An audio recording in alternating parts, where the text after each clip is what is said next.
morning. Good morning, Tom doing art. Well, my tasty beverage, which is, believe it or not, hot water, is well underway. And as I was coming to sit down, I discovered a cricket in my home. And let's just say it didn't go well for Jiminy. So, unfortunately, those who would decry the evils of abuse of animals probably aren't going to be too happy with me today because, as I say, Jiminy encountered a fate he or she probably did not prefer. But there we go. It is what it is. Can't take it back now. So, sorry, Jiminy. Well, hey Maria. I actually got quite a bit done on the ink yesterday, whilst you guys were getting on with your lives. And I have to say that when I maintain a reasonable balance between following the guidelines, if you will, of the pencil test and whoops, wrong level there, Jack. And looking at each drawing independently and doing a certain amount of flipping to just make sure that each of these little lines are like flowing nicely into each other. You kind of see it in the wrinkles here. Obviously they change position a lot, but it's basically sensible. You know, it feels pretty credible. This is an important drawing here because it rests on it for not quite a second, but you know, longer than some. So yeah, so what we're doing here today is ink, at least for now. We got to get this shot of Asher inked, and then we will be moving on to the next shot, I would assume. We'll see how long things go. But, okay, so this is what I meant by following the pencil test to a degree, but also kind of zooming in and saying, look, you know, if this drawing stood in isolation, is it working? Does it feel good as a standalone drawing? The more I do that, the better the animation results seem to tend to be. So I'm doing a little risky behavior here because I'm putting in the indication of a finger without necessarily knowing where the other fingers are going to be. And so, hey, it is a cartoon after all, so we'll just like that. And of course this is off screen, no one's going to see it anyway, but okay, that's a little distorted, definitely. In context, does it work? I mean, probably could do a little better than it. So I'm going to hit the S key. I'm actually going to do a little bit of a little stretchy poo.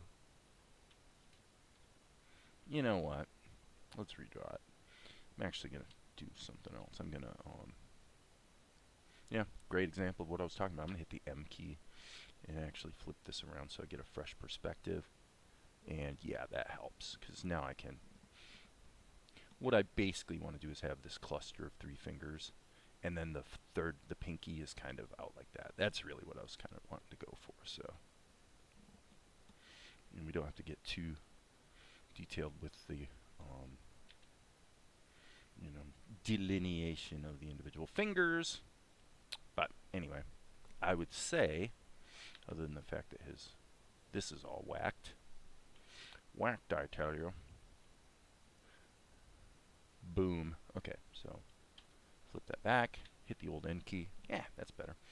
Hey, Enio-san. We got quite a nice little group. I gathered my courage and posted my first little animated short on my YouTube channel. Really? I'm going to go check that out right now. I'm checking out Maria's YouTube channel. YouTube. Hopefully I can find it by just searching your name. Oops. Maria Torres. Maria Torres. Up, there you are. I think this is it. No, this can't be it. This is a different Maria Torres. I'm looking at your... Oh. Melanator. Yeah, I guess that makes sense. So you're... If I'm understanding this correctly, you're... Hey, Spider.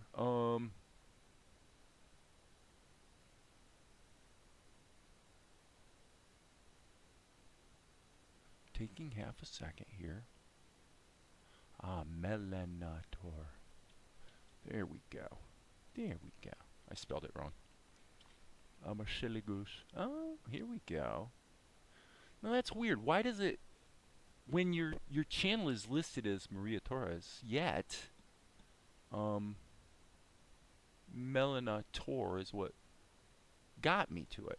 That's a little strange. So the magic box and the witch. Checking it out.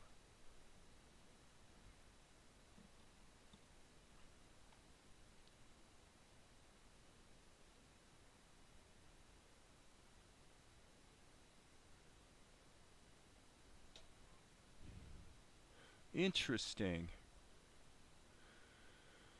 Interesting. I guess I'll put this down on this screen so that everybody else gets to see it too. So this is what Maria is talking about. Okay, so this is kind of, you know, I'm seeing the same thing in what you did here that I see in my own work, in the sense that where I see you doing frame by frame animation, drawing by drawing. Obviously, there's a little bit of a winkiness there on the length of the witch's arm. Her elbow, you can see it kind of got her elbow got short right here, so you kind of really needed to extend this a bit. But other than that, what I do see is that what works the best is the stuff that's kind of like authentically frame by frame animation, and what actually doesn't work as well is like that right there, where you just use the digital tools to move the cat. Because it kind of gives away the gag. It pops you out of the cartoon a little bit. So, yeah, something to think about, but definitely a noble effort. Well done, my dear. Well done. Okay, so back to work. Back to work. Work on Asher. Maybe I'll just turn on a little bit of smoothing here on the cappy thing. Just because, why the heck not? So yeah, that's cool, Maria. Well, this has been the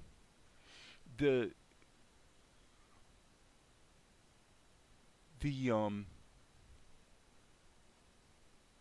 know what I've done. I did a fair amount of decrying the potential pitfalls of doing essentially full animation yesterday. But I gotta tell you guys, the truth of the matter is, I'm like you. It is what I like the best, probably. I mean, it is what feels good. It is what people are generally looking for when they go to a channel that's about animation, I suspect. Okay, so this is a tween. His head is squishing a little bit, or to use the proper animation parlance, squashing, in the sense of squash and stretch. And the thing is, I was really pleased to see when I smacked out some of these frames that were inked. I was really happy to see how it seemed to really do a good job of retaining the loose feeling of the pencil test. You know, it's like, okay, this is working. And a lot of the reason it seems to be working for me is that when I look closer at things like this, like the wrinkles on his face, and just the way I'm, oops, I didn't mean to do that. The way I am sort of, I guess to use the word delineating, I keep coming back to that word, sort of in that Alex Toth sort of way, using judicious lines to suggest what's there, as opposed to actually drawing lines around everything. As I work this way, you know, it seems to be working. I like what I see, you know, and a lot of that isn't necessarily following the pencil test exactly. So it's a balance. It's a balance between letting the guide me and also, um, you know, trying to be sensitive to what I, as a observer and or artist, kind of feel needs to be in there. So that's what I'm doing here when I'm drawing these obviously quite cartoony hands that are flailing around. You know, the pencil test basically kind of tells me where things need to be, but doesn't necessarily dictate every single line, right? So, and this is a one framer, so probably we could do this and maybe just put a little indication in there and call it good, because that's going to zip by really quick. Now this pose, on the other hand, is a little different. This one, let's take a little time, even maybe delineate his thumbnail. Let's allow the meat of his palm to come through, which suggests obviously we got some three-dimensionality going here. We need to wrap that around, because this is again one of those frames that's going to be staying on the screen. You see what just happened right there? See what just happened? I'm going to redo that. See, this is what, I mean, you guys can try this, because I'm curious actually how this works for you. But with me, I see it in my head, and so I'm kind of wiggling the stylus around. I kind of go like this, right? So I'm kind of like, you know, I'm sort of feeling these certain lines that, in my mind, every single one of those either moves me closer to or further away from what I'm seeing in my head. And this is, it seems to me to be one of the key skills that we need to gain, is that real-time sensitivity to when it's going sideways. What, you know, did that one mark all of a sudden make it start to look wrong? If the better you get at that, it seems to me, the better we get at getting a result that is consistent with what we were hoping for, I guess you might say. So this is kind of an interesting little conundrum. Frankly, I'm deciding now that that's wrong, because actually the truth of the matter is we'd be looking at the meat of his thumb, not the thumbnail. Now you could maybe put a little indicator in there, but basically. Okay, so, and his hand is stretched out a bit, obviously. That's okay.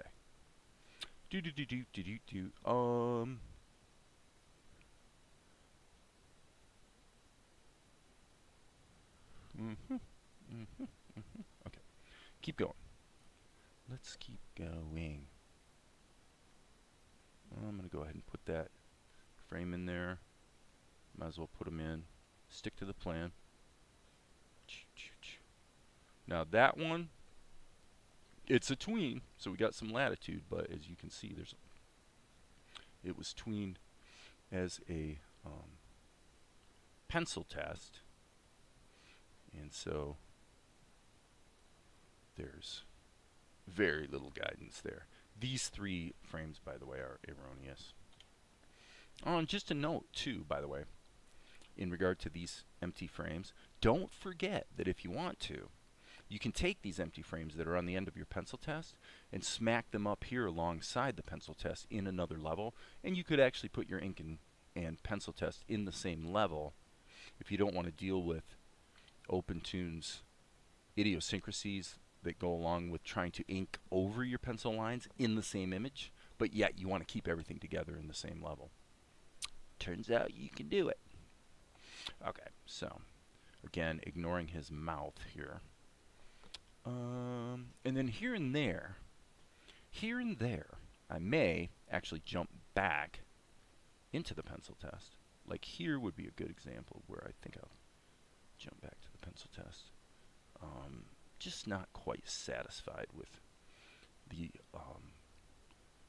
level of guidance I've given myself here. So I'm going to go ahead and put in some indication of some knuckles. There's some knuckles. This hand is supposed to be in sort of a, this is a very kind of a dramatic pose, but frankly, again, it's only on the screen for one frame, so I guess we don't want to belabor it too much. Yeah, the truth of the matter is we probably could just keep it very loosey-goosey because it's all going to go by real fast. So I changed my mind. I'm going to go back to just smacking it in there super quick because, well, this is the dance that I've been doing. The dance is between not shirking quality as a priority balanced against recognizing that, you know, something that's only going to be on the screen from one frame simply just is never going to be appreciated even if you get it perfect. And it's not going to be damaging if it's not perfect. Whoopsie poo. Okay, that was out of control, wasn't it? So yeah, that's the dance we dance, isn't it? Boom, boom, boom. So right there, I don't even need to like specify the fingers or anything.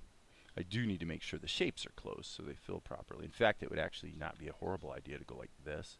Just actually put a hole in it so that when I fill it, it actually fills up the hole, both hands with one click.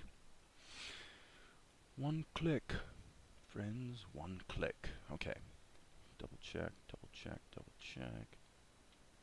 Okay, so this is starting. Okay, so I guess we want to make a little correction here. Well, actually, strike that. His beard is going to come in front of that, so I'm going to have to come back to that here in half a second. Boom. Okay, that's okay. So same thing here. We're just finding the line of action, if you will. And we'll just boop, put a line across there so that it'll fill nicely. And then we need to come back up here.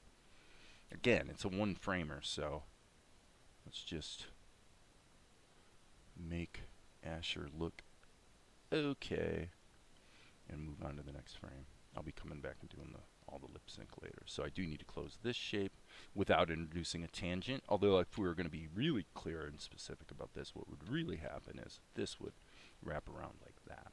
Same thing here. I mean, obviously that's wrong. Duh.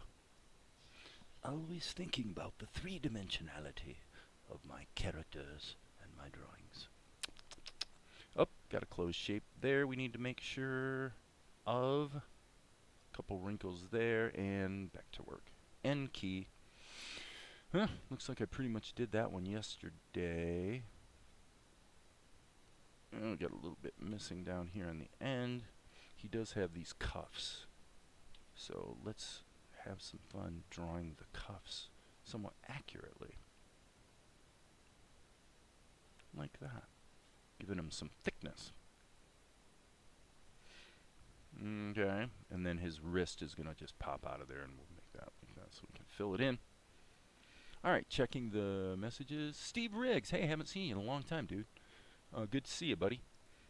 Steve Riggs. Yeah, it's been a long time since I've seen you on the chat. Now, maybe you've been lurking a bit here and there. I don't know. But,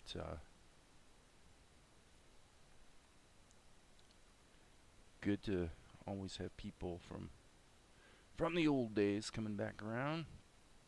Alright. And so, again, he's got that crooked nose. Let's just be liberal with our wrinkles. Keep it loose. Keep it smooth. Keep it fun. Yada, yada, yada. And this is where, again, I definitely allowed a little bit of squash to come in to the drawing. And there, again, this is where I'm just trying to be insensitive to where I know I want to have like wrinkles or whatever that aren't necessarily in the pencil test. Boop, boop. Just keeping that Alex Toth kind of simple, clean lines. You know, getting the right ones in there. That's kind of the trick. Okay, N key. Yeah, definitely some serious squash here. In fact, now if he was actually moving this direction, it would be the opposite. So let's be clear. Since this is a more this is a little more of a kind of a proper animation exercise than I usually do on this show, just because I'm animating more. Well, the reality is, if he was going from here to here, duh, I'm not going to go ahead and build in like recoil and stuff like that.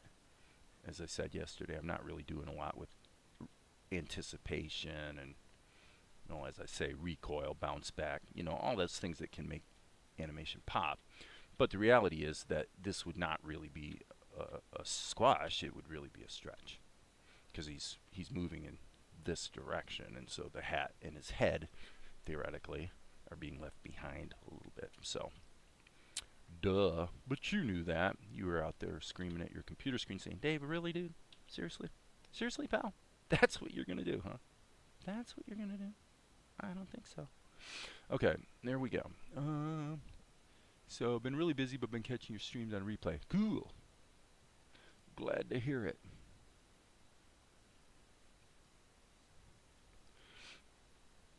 Oh, glad to know it. That's a great line in the movie Darby O'Gill and the Little People. The guy that owns the estate, the gentleman that owns the estate, is about to replace Darby as the caretaker of the estate with Sean Connery. But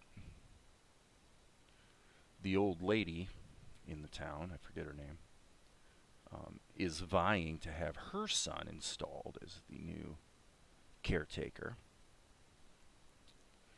And so she confronts the landowner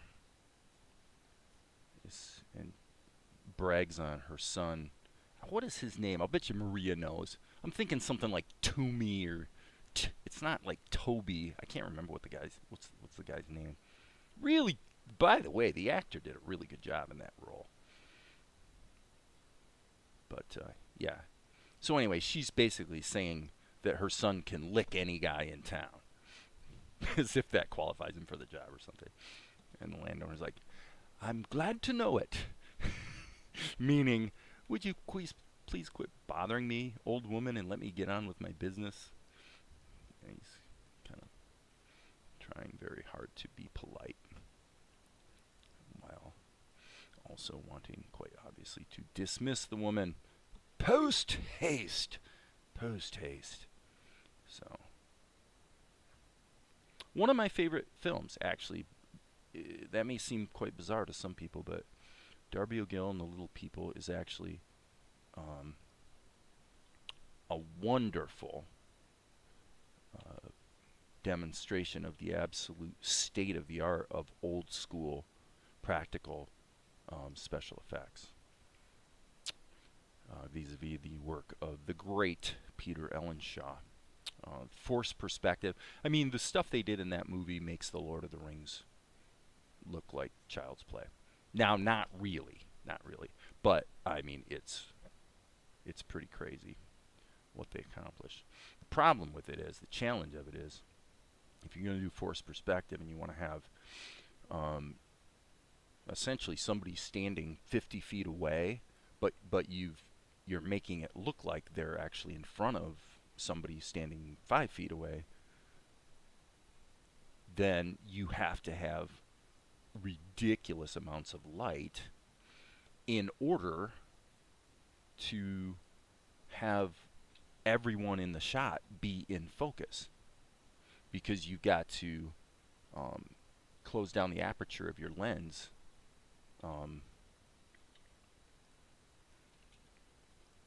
like the Dickens, so the hole that's letting the light into your lens is really, really small, and hence you need lots and lots of light in order to so the advantage is that everything is in focus.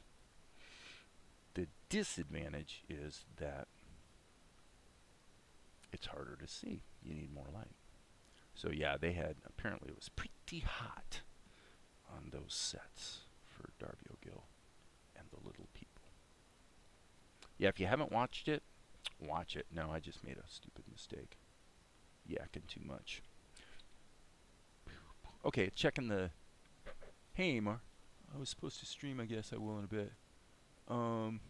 Estelle Winwood as the old lady probably stole the show. Now, I don't agree that she stole the show. She was good, though. She was definitely good. Um, I thought the guy who played her son was great. I think the casting across the board in that movie was just, top shelf. I'm forgetting the name of the guy who played. Um, was it Albert Sharp who played Darby? Um, I think I've got that wrong, but I mean, could you possibly have cast that guy better? I can't imagine. Just, just excellent. The only thing in that movie that is a little objectionable would be, I would say, the special effects where they kind of seems like they got in a little bit of a hurry. So that would mainly be where you get the sort of solarization effect and the negative effect on the horse when the horse is like turning into the demon horse, which by the way is also probably one of the weak points in the script because it really isn't clear. It's clear why the horse would have gotten scared, but it's not at all clear why the horse would have sort of turned into a demon horse. So that's probably the big weakness in that movie, because there's not really a good explanation for it, and the special effects were not that well executed. IMHO. Other than that, that's about it's probably less than a half hour into the show, as I recall, because it's kind of the first time that he's going and visiting the leprechauns. Albert Sharp, was that? Yeah, it was Albert Sharp. Okay, okay. Sean Connery. Yeah, of course. Oh, you're cheating. Oh, come on, Maria. I thought you knew all this stuff. Come on. Can't be cheating. You can't cheat on the Blended Planet Animation Truman Show. We don't like cheaters here. No, we do not. Actually, we don't care. We don't give a rip. Okay, so what are we doing here? This is kind of an interesting... Let's go ahead and put in a fingernail there so we can sort of... Again, I'm doing the same thing where I'm basically finding the contours that I know break down the what I'm trying to draw here, and then we're going to have this sort of... this idea where these other fingers are kind of sneaking underneath and they're largely hidden. So, and then having done that, I'm going to go ahead and clean that up a little bit. Do. If we hit the end key, works pretty well. Works pretty well. Okay, B key again. So if anybody's got any like technical questions or Opentoonz questions or something like that, feel free to ask. And if okay, that's stupid. I just did the same thing again. What is my obsession with thumbnails here today? What is this obsession?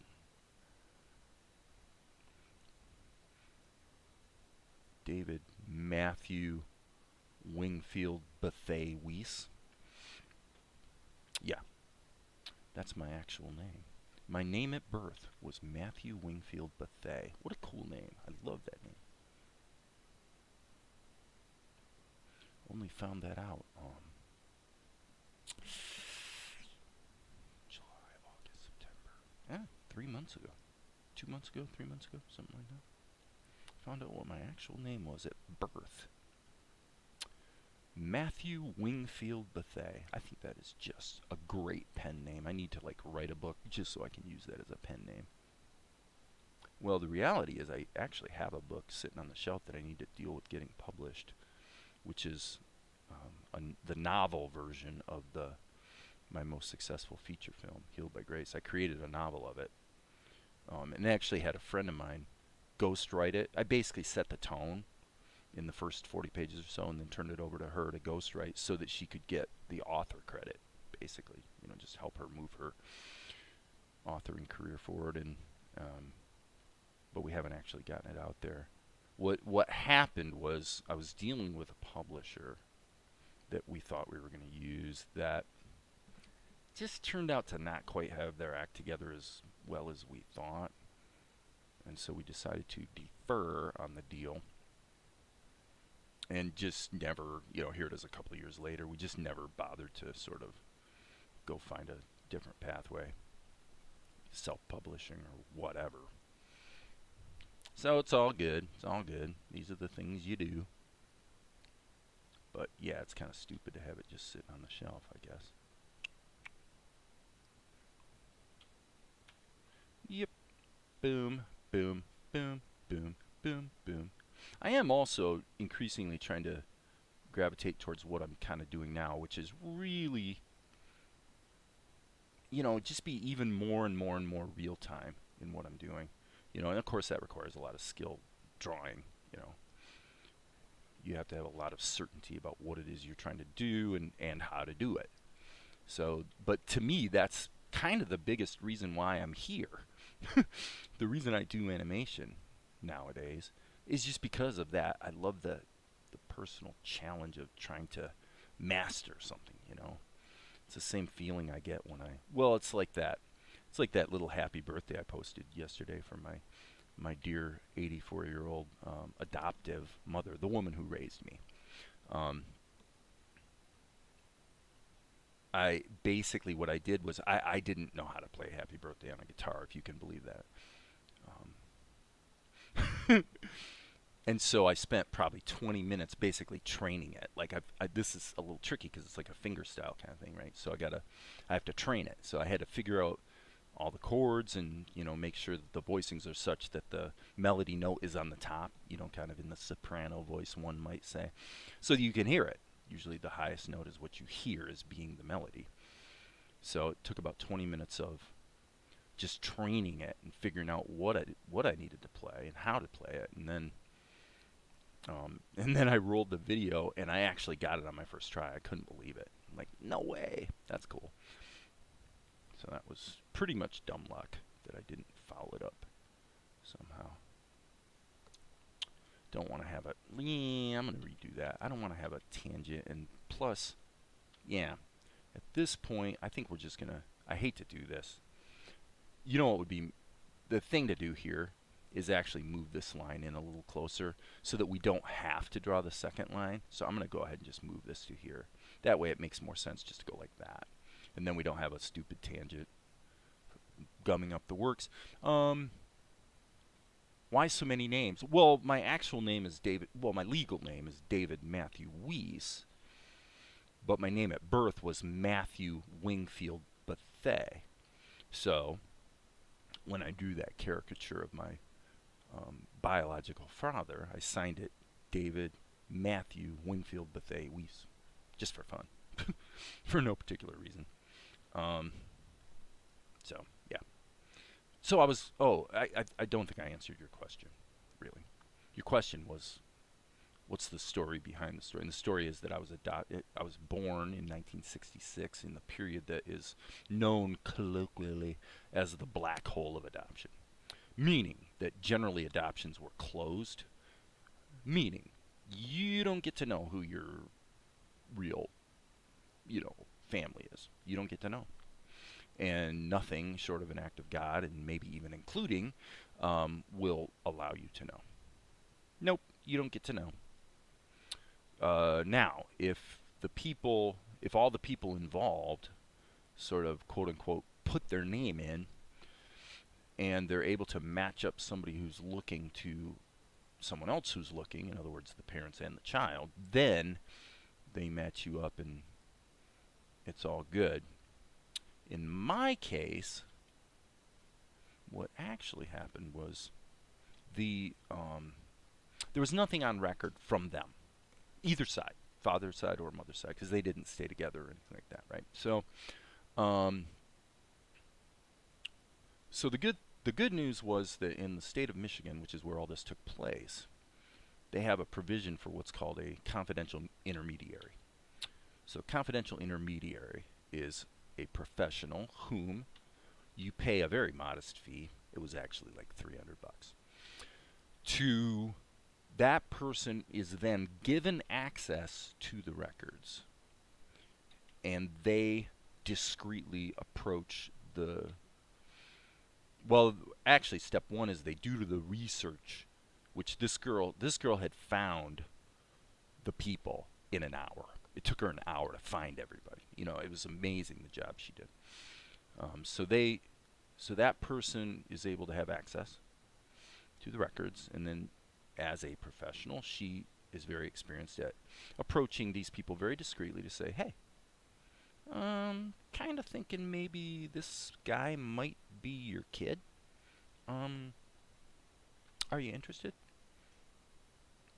And basically 9 times out of 10, if not more, they are interested. So that's what happened. They were interested. And,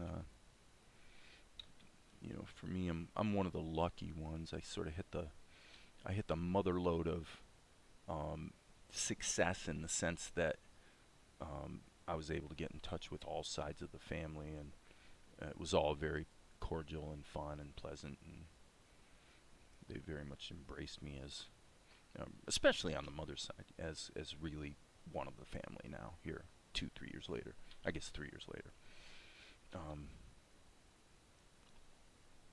But it's interesting that my sister, on the father's side, was really freaked out because apparently, here's genetics for you.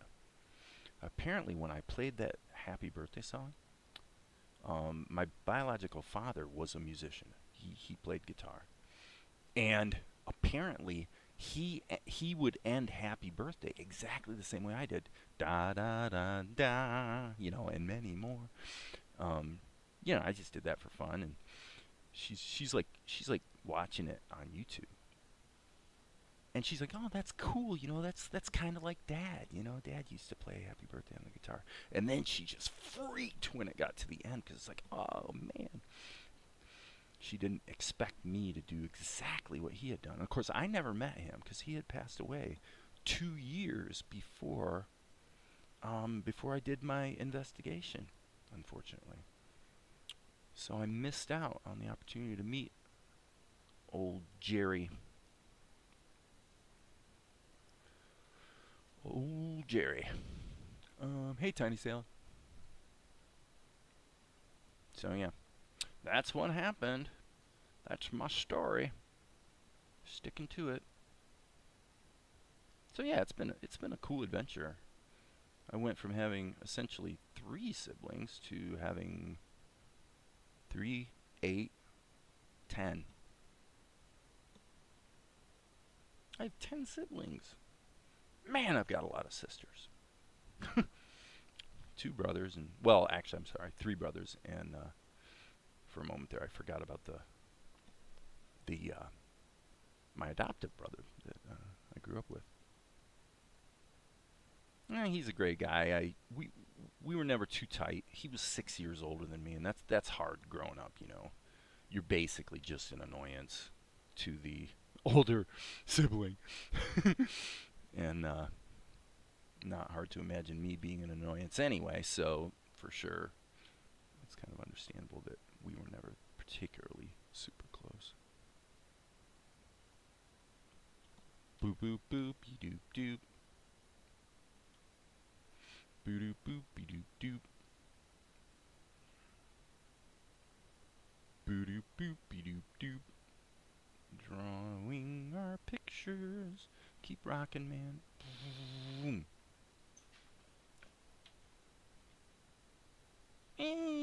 Okay. Right. So he's moving backwards. So do you have a squish? If you're going to do squash and stretch, do you have a squash? Or do you say, well, no, this is actually the recoil after the squash? We're going to pretend this is the recoil, frankly. Just cause we can. Alright, I'm going to fix this. Excuse me, I just belched into the ear of the entire YouTube community. That's terrible. I'm sure millions of people are probably taking pen in hand to write their congressman, even as we speak, to protest my very rude belch into the microphone. So, which being the civic-minded guy that I am, I strongly encourage, do by all means write your congressman and let them know how much you object to my behavior on YouTube. Okay. I'm sure that will yield a very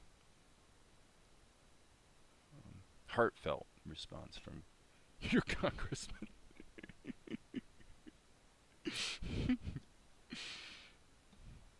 Yes, I'm sure it will. Okay. We'll kind of put in little winky dinkies. I don't like the winky dinkies. They really need to be straighter lines. So B key. This is where it helps to actually be zoomed out like this, so you can kind of get a better feel for what's actually required sometimes. Okay, let's get the shoulder in there. Looks like I overshot it just a bit on the pencil test. Don't want an undue tangent there, so I'm cutting through the thumb. Come on, baby, let's go. Alright, this needs to be closed as well. And we'll hit Control-Shift F. Aha! Looks like we have a leak, people, and I'll bet it's right there. Yep, okay. Zoom back out. Okay. Yesterday when I added that to the chat, based on the tune you kept going in the background, it sounded like Mario Brothers.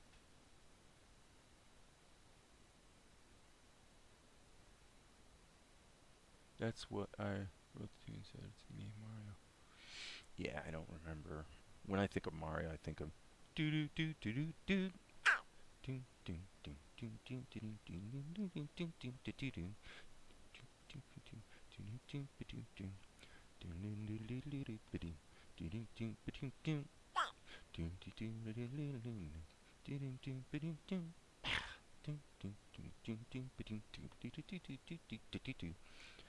Etc., etc., etc. That's what I think about when I think about Mario.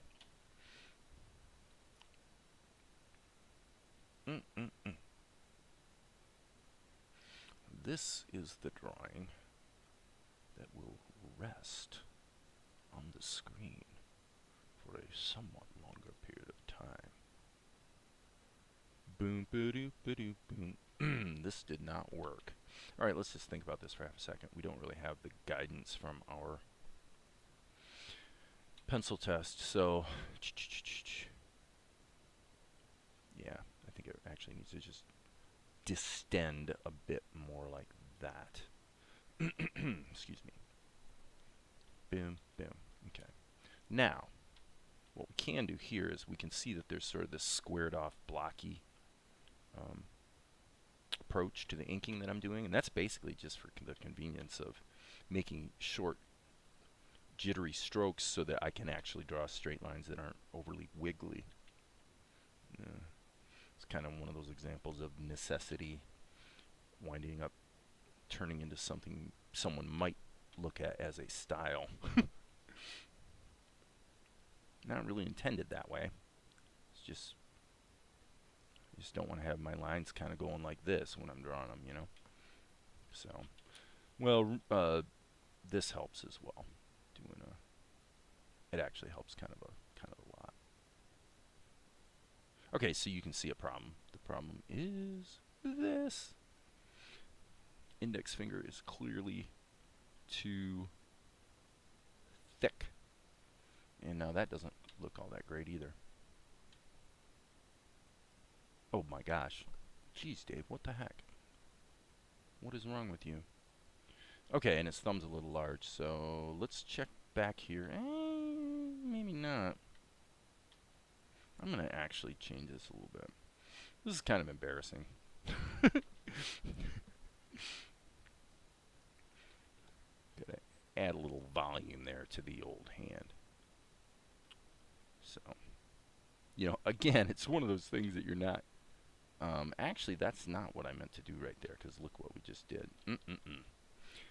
Once you hit the N key, after rotating the screen, you're basically screwed. So you have to go in here, at least from what I found. Go into Reset View and do it that way. Click, click, click, click, click. Mouse, mouse, mouse. Okay. Back to work here, people. Notice I'm wearing my white hat today. That means I am a good guy. case you weren't clear on that, yes, I am officially the white hat character today, not the black hat character. Little wrinklage, little wrinklage.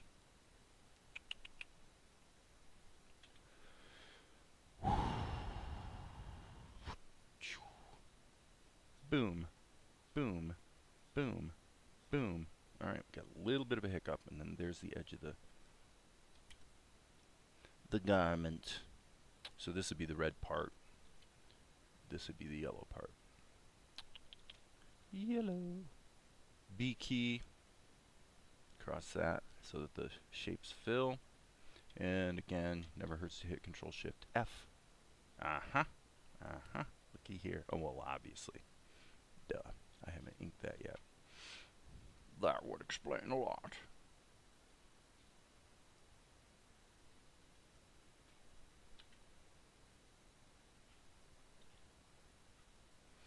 Okay,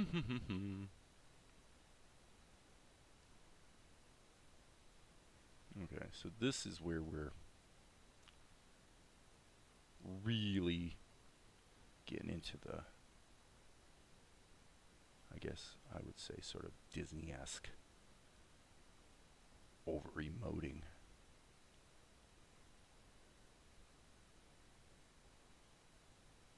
Over-emoting.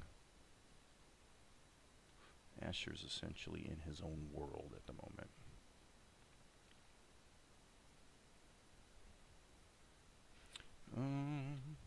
Erase. I want to turn the smoothing back off. Turn off smoothing. And flip the canvas. Just to flip it. Just to get that fresh perspective. Okay, and here. Better check this. Yeah, I guess that's okay. We could put in a little indication there, but actually, if we're going to do this, we probably need to run this line a little thinner, like so. And then I'll just make a line there so that the flesh tone can fill properly. M key.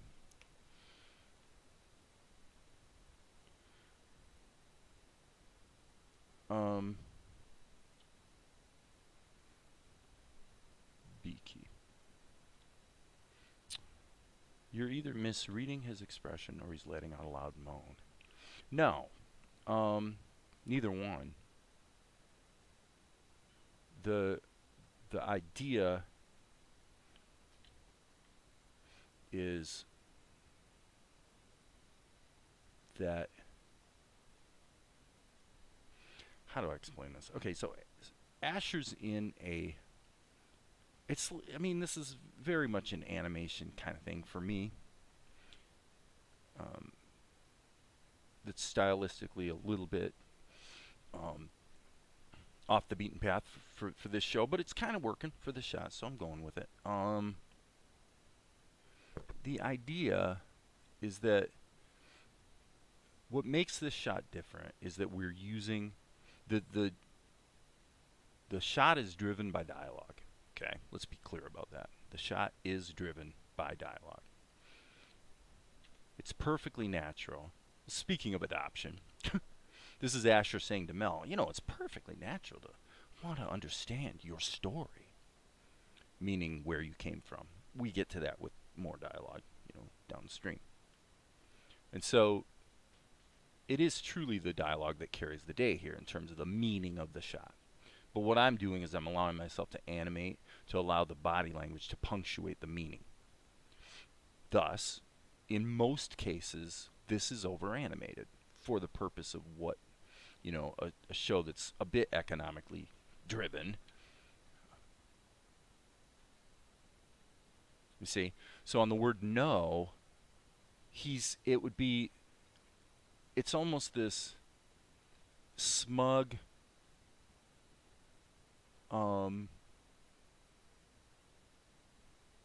very not self-aware,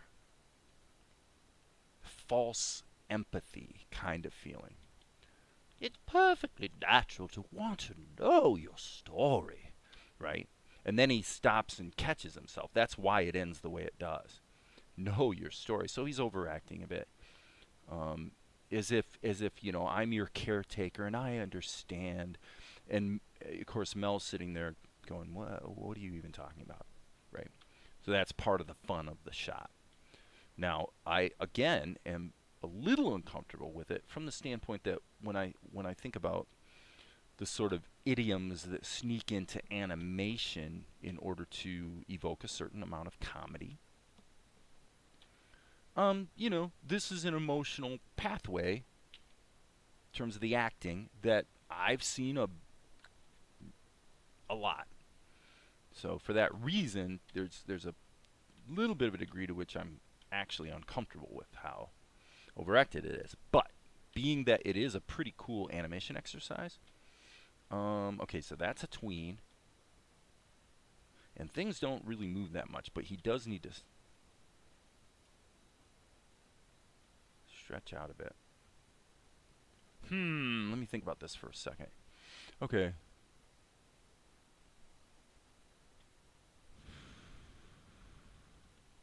Now, I mean, somebody could also make the argument that, well, if you have to explain what what's going on in the animation, then maybe you haven't done the greatest job ever of, conveying that emotion. Yeah, that's a fair assessment, actually.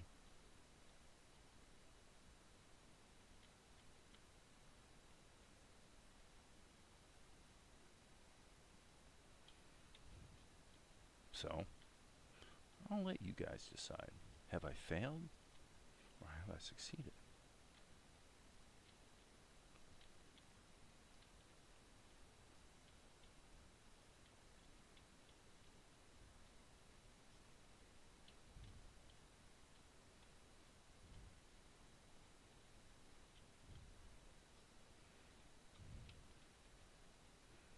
I think I've mostly succeeded, so I'm going with it.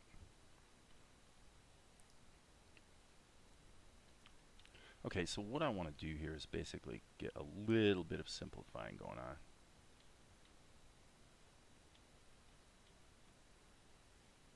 on. That was too straight of a line.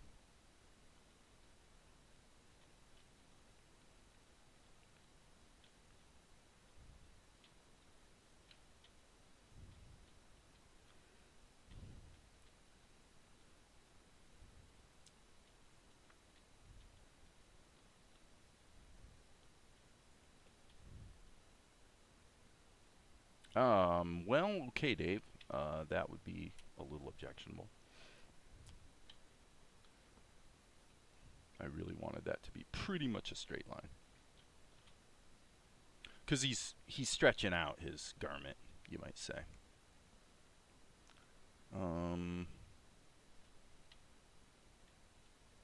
Okay, it's changing volume there a little bit, so that's going to be a bit of a problem. This could be solved, though, by going like that, I think. Yep. There we go. B key, turn the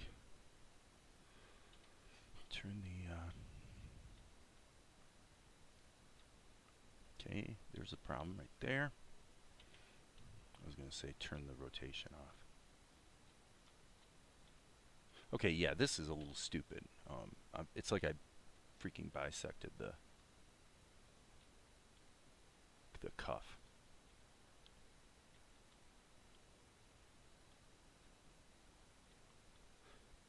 Boom. So again, we'll connect the dots. We'll get to it. Don't panic if you're out there going, "Oh my gosh, you're gonna have so many leaks." Yeah, you're right. There are gonna be a lot of leaks if we don't correct for that. Okay.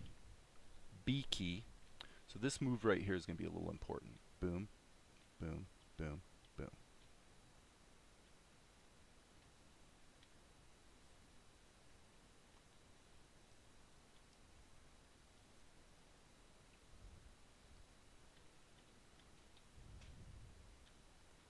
Yep.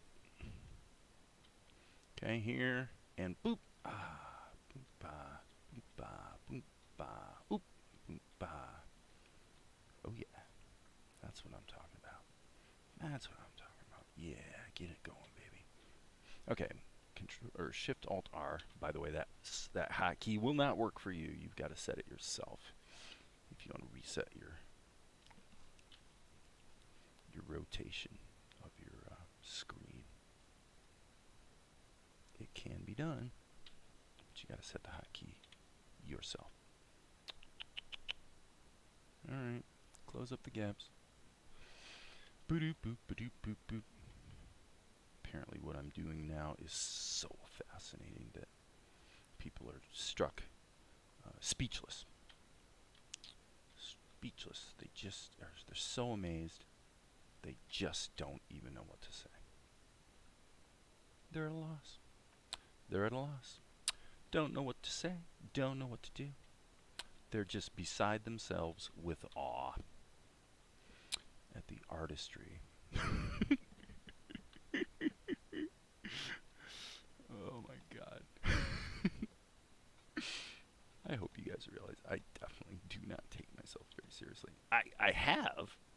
And frankly, too much of my life, I've taken myself way too seriously. It just doesn't pay, friends, to take yourself too seriously.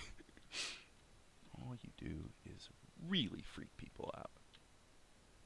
It's not worth it. Not only that, it's not very nice.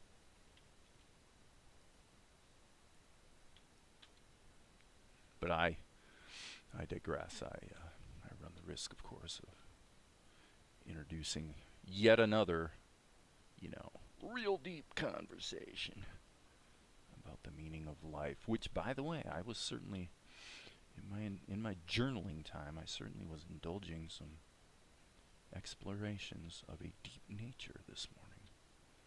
And then, of course, I shared my ideas with Valerie, and she set me straight on a couple things, which I thought was really cool.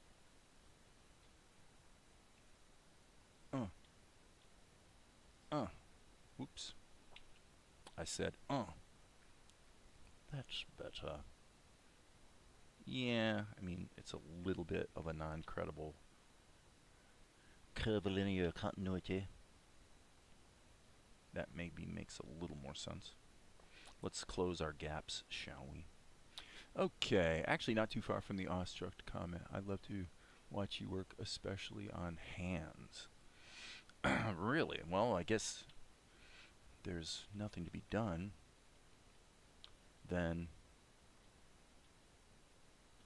what would be actually interesting here is when I was thinking about the fact that when he goes into this pose, since I drew these circles, it actually makes me wonder. I'm going to try this. I'm just going to try it. I'm going to go like this and actually have, for one frame, I'm going to have him do this and just see if it plays. Now, because it is only one frame, it might not work. But I'm going to try it. I'm just curious if that's going to look cool or not. And if it doesn't, well, I'll fail spectacularly and publicly. So that's a good thing, people. Failure is a wonderful thing. You want to fail as early and as often as possible, because then you find out just how deluded you were about what you thought you were doing or what you thought you had. Another thing this does, if it works, is it basically buys me some latitude on the next drawing of the open hand, because obviously, well, since it's only one frame, we don't get much latitude, but we'll see. I'm going to go ahead and just smack these guys together. And Asher's hands, he's got really bony hands. I mean, he's a pretty old codger. And that finger seems a little bit long. I'm going to actually just play this and see if the yeah, that works. Holy cow. Boom, baby. Sometimes you nail it, and that was a coup right there. That was definitely a good move. I am proud of myself. And you know, it's okay to be proud of yourself, people. It's okay. It's okay. It's okay to feel good about yourself. I want you to feel good about yourself. I really do. I really do. I want you to know that you're wonderful and that you're okay. That your goal, I know, I understand. You want to do, you want to draw pictures. You want to draw pictures. Maybe you're like Maria, where you want to draw a kitty cat. Kitty cat. You know what? I think that's great. I think it's great. Whatever you want to do is perfectly fine. Yep. You have my permission to do and be whatever you can dream. Mm-mm-mm. Now, it sounds like I'm being a little sarcastic here, but I'm actually not. I actually really do feel that way. I do. Okay, so this is tricky. So hence, from the known to the unknown, right, Maria? What I'm doing is I'm drawing what I'm sure I know is going to be there. Because I want to spread these fingers out a bit. So his gnarly knuckles are going to be kind of going like that. And then, of course, he has these gnarly fingernails going on. So we'll kind of go like that too. That'll work. That'll work. It's all good. Okay, let's flip the canvas. M key. And so, I mean, if you're gonna nitpick the anatomical integrity, then of course you're gonna have a bit of a problem with this one. I mean, if there's any doubt, just look at your hand.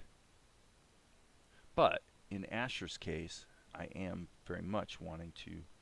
Okay, I need to reboot here just a bit. No, I don't like that. I liked it better when it was gnarly. So I'm trying to get the gnarliness of his thumb. Well, get it in there. There might be the slightest hint of the thumbnail there, but that's probably about it. So here, same situation. I want that meaty, gnarly, you know, there's this knuckle right here, you know, which of course is kind of dovetailing into his palm. So, you know, it's not easy. Hands are not easy. I don't find them that hard, but then again, I don't know that I necessarily do them all that well. I have not spent tons of time just like agonizing over how to do hands because I've sort of, and by the way, here we're going to foreshorten a bit. We're actually going to flip those fingers, at least the pinky. So what I'm going to do is go boom and boom. Again, from the known to the unknown, I know where I want the fingertips to be. So, okay, now that I know where the fingertips are, well, what else do I know? Well, I know this line here. You know, he's kind of got the lines on his palm. We're going to have this intersection here, intersection here, intersection here. Don't know how wide it's going to be, but we don't want to violate the relative thickness of the fingers, so let's grab these lines right here that are kind of telling us where the fingers are supposed to be, right? And so what's going to happen, I will bet you, and by the way, I'm putting in a little hint of a fingernail there. What's going to happen is that, again, this is where I can probably get away with zooming in close and losing my perspective of the greater picture. Because as long as the integrity of the anatomical approach is basically right, yeah, I mean, it's a pretty exaggerated shape, and maybe you could argue that this is a little too extreme. So I'm going to actually tone that down just a smidgen. Tone it down just a smidgen. Tone it down just a smidgen. There you go. There you go. Now his pinky looks too big. I don't like that. Nope, I do not. I'm going to redraw his pinky. So, hey, well, welcome to baseball. You can't bat 1,000. You just can't. Nobody gets to bat 1,000. Nobody. That's the bad news. The good news is, in professional baseball, if you fail 4 out of 5 times, you're pro quality. You're pro. If you bat 200, you're at the pro level against a pro pitcher. If you can bat 200, you're not going to get sent back to the minor leagues probably. Now, you need to get it up to probably around 240 if you want to be able to stick around very long. That's a fact. But, okay, flip that around. Awkward Penguin is here. Hello, Awkward Penguin. Ah, what a happy, happy day. What a fun little group we have. Okay, so that worked. That not only worked, but that was arguably, as I said before, a creative coup. It was one of the smarter moments I think I've had in this particular shot. So, we'll just keep going with it. And again, from the known to the unknown, I'm just following each of these lines. Where would it go if his body sort of relaxed like that? Like that. Boom. Boom. And, okay, this is confusing because it's that line right there, and that's yellow, whereas this is red. So I got to make sure those shapes are closed, or I'm going to be in trouble with a capital G. Boom. Actually, if I was quoting Rat Trap from Beast Wars, it'd be trouble with a capital M, is actually what it would be, not capital G.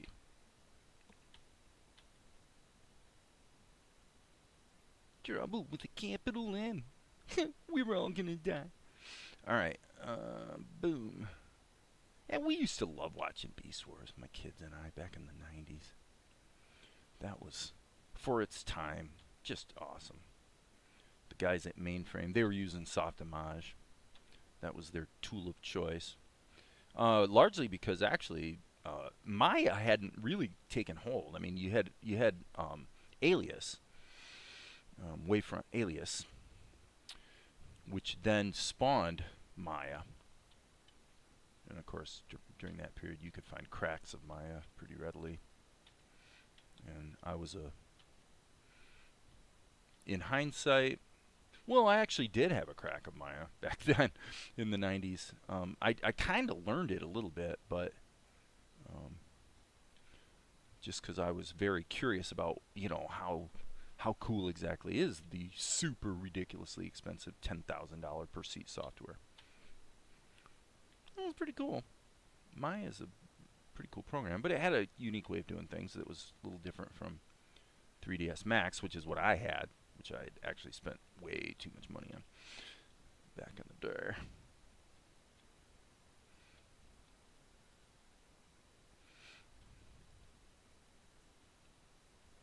Okay, and this is a tween, so I guess I've got a little bit of latitude on this one. I'm going to flip it just to break things up. Know nothing about baseball. Oh. Brooklyn Dodgers. Okay, so all that means is that as a percentage, if I go to bat 10 times and I strike out 8 times, then 80% failure rate, 20% success rate is expressed as batting 200, which is actually batting .200, so it's really .200. And that percentage describes my success rate at getting a base hit. So now if I walk, if the pitcher is not having a good day and he throws 4 bad pitches, that doesn't help my batting average at all. A walk doesn't count as any sort of improvement in my batting average. It's basically null. It's as if I never batted. But yeah, my 84-year-old mother, who had her 84th birthday yesterday, she loves baseball. She really does. I don't know, it's weird, you know. She was never a overall sports fan kind of person, but yet there were 2 things she always liked. She always liked Detroit Tigers baseball, and back in the late 70s, she really got into college basketball. And I'm so glad she did, too, because we were able to witness, as it happened, the 1979 Michigan State just juggernaut. You know, Greg Kelser, Irvin Magic Johnson, and then, you know, they went to the finals and they played against Indiana, Larry Bird. And it was such an amazing. I mean, as far as basketball goes, you were seeing history, man. That was one of the really cool seasons ever. And the things that Kelser and Johnson did, in terms of, Johnson making a pass behind his back or something. He'd loop it behind his back, and then Kelser would catch it and dunk it, like an alley-oop situation. It's just like, they were insane, those guys. Larry Bird almost got him. He almost got him. He didn't get him, but he almost did. And then there was, I can't remember, I think, was it Berkovich? The guard? Can't remember the guy's name. If I thought about it for a while, I'd remember these guys' names. I think I can't remember the name of the center. Obviously, Kelser was a forward. And I don't know I don't think Kelser ever had that great of a pro career. I think he had a pro career, but I don't think it was super noteworthy. The one downside back then in '79 with college basketball was that they could stall. So the games were played. I don't know how they do it nowadays. Don't know, don't care. Back then they played 2 halves. So it wasn't quarters, it was halves. And you could stall. You could just, if you wanted to run the clock out so you'd win the game, you could just keep passing the ball around as long as you kept the. And so you get teams that were incentivized to foul you on purpose so that you were then forced to either take a free shot, more likely just take it from out of bounds, because you only got the free shot if you were fouled while you were trying to shoot, get a basket. So that was the downside back then, is you'd have these games that were really tight competitive games, and then it was just so frustrating to see teams, do exactly what it made sense for them to do, which is just pass the ball around and try to stay out of trouble, run the clock out. It's a really crappy way to win a game, honestly, which is why they changed the rules ultimately. And now there's a shot clock, which I believe, if I'm not mistaken, was implemented in the pro ranks first, the shot clock. But when I was a kid, there was no shot clock. Not at all. So, yes, history. History is a beautiful thing. At least when we can all agree on what the actual history was. Of course, we're historically challenged right now these days in the United States of America. We're not very good at judging from one day to the next what actually happened.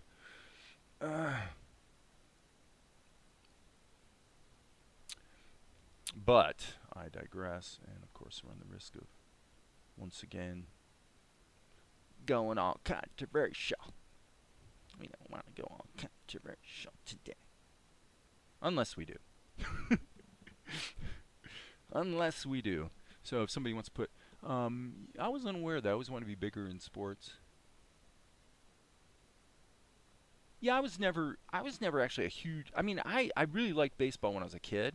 I didn't do well. I was bad. It wasn't kind of my fault, actually, because what happened was because of my age and just for a constellation of reasons having to do with my age, I guess. Because I was always, I started kindergarten when I was 4 years old. That was, if there was one thing my parents did, which was a bad mistake, that was it. Absolutely. Because I was always kind of immature for my age anyway. Hell, I'm immature for my age now. And so putting me in school when I was 4 years old was really a bad idea. They should have waited another year, definitely. But, they didn't know. They didn't mean any harm. So I was always young for my grade, which meant I was always more immature than my classmates. Hence, I tended to invite a lot of bullying, and a lot of it was my own fault. I was like I am today. I never quit talking. Now I do quit talking a lot of times, but I do. When I was 6 years old, I remember my uncles, at a family gathering or whatever, my uncle would talk about the fact that I was diarrhea of the mouth. And, objectively speaking, they were right. I was. It's like I never quit talking, man, when I was a little kid. So, some things never change, says You know, probably everybody.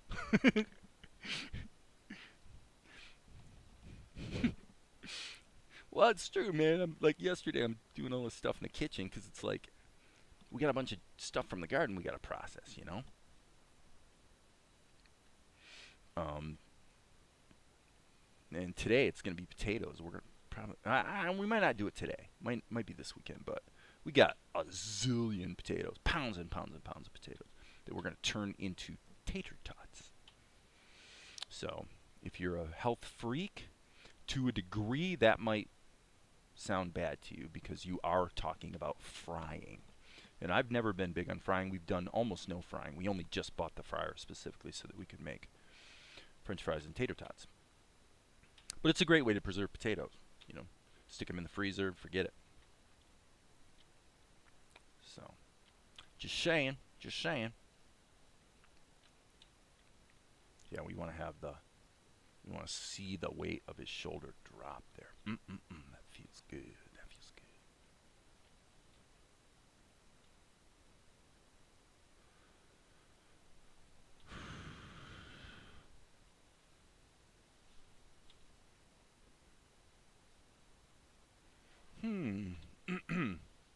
Yeah, not bad.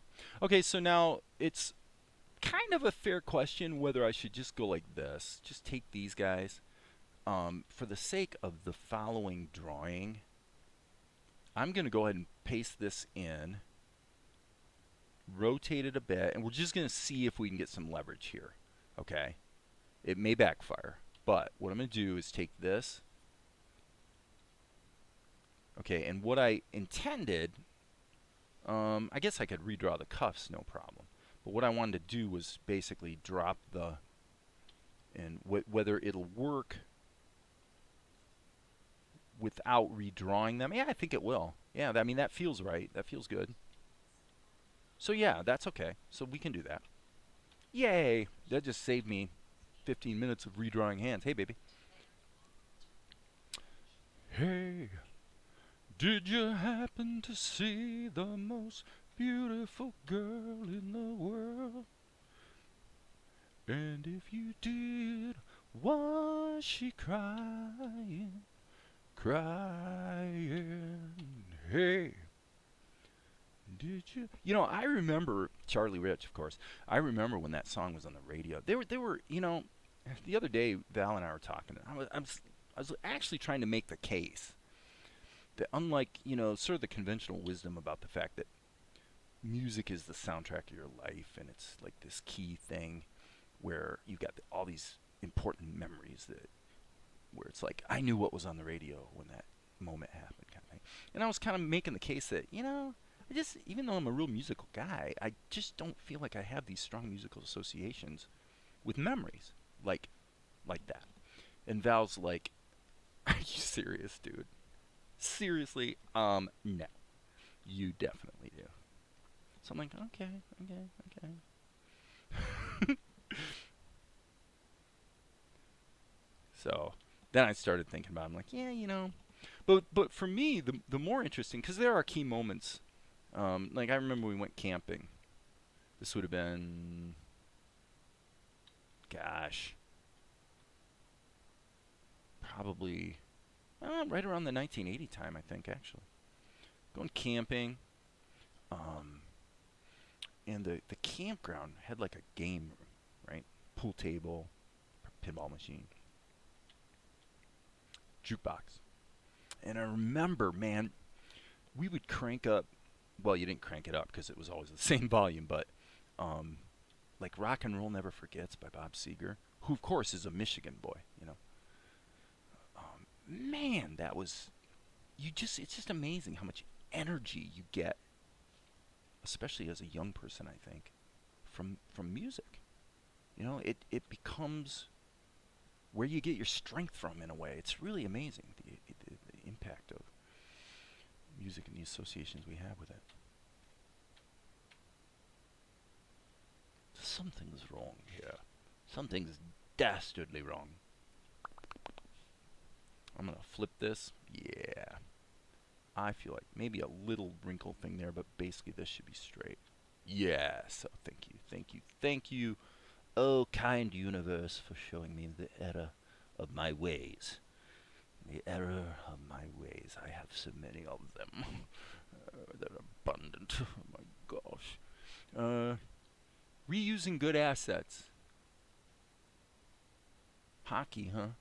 Awkward penguin. Well, if you're going to be into hockey, then you should like the Pittsburgh Penguins. Yeah. Okay, yeah, this is going to be quite an interesting shot, by the way, from the standpoint of getting all the voiceover in there. Okay, I think I'm actually getting close to review time.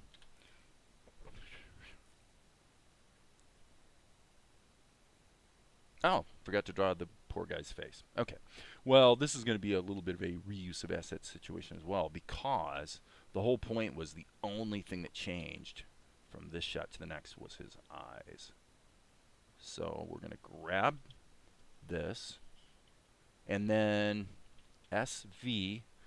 Okay, well, that was not quite exactly what was supposed to happen, by the way. Let's try that again. S, Control C.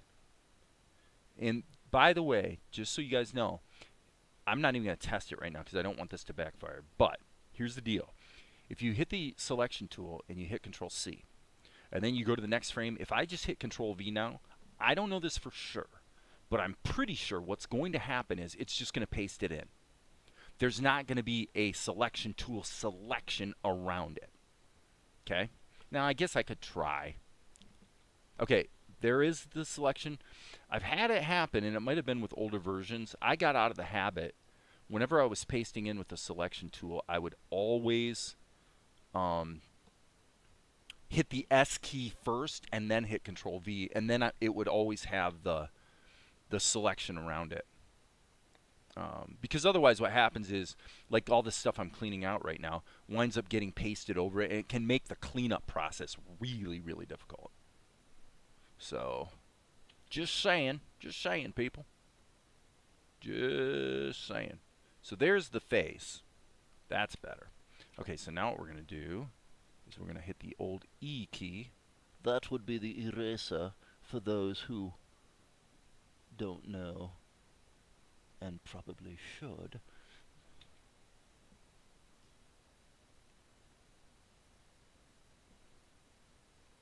I like it. I like it. I like the characterization. I do. I do. It feels good. Feels good. Very good. Well, I think if we're going to do this, then maybe we should actually reflect it here a bit in the wrinkles. Like so. Right? Am I right? Am I right? Of course. So I like this. I like this crunched up attitude that's going on. I think that looks pretty cool. And this, I can put the mouth in because, well, you guys know why.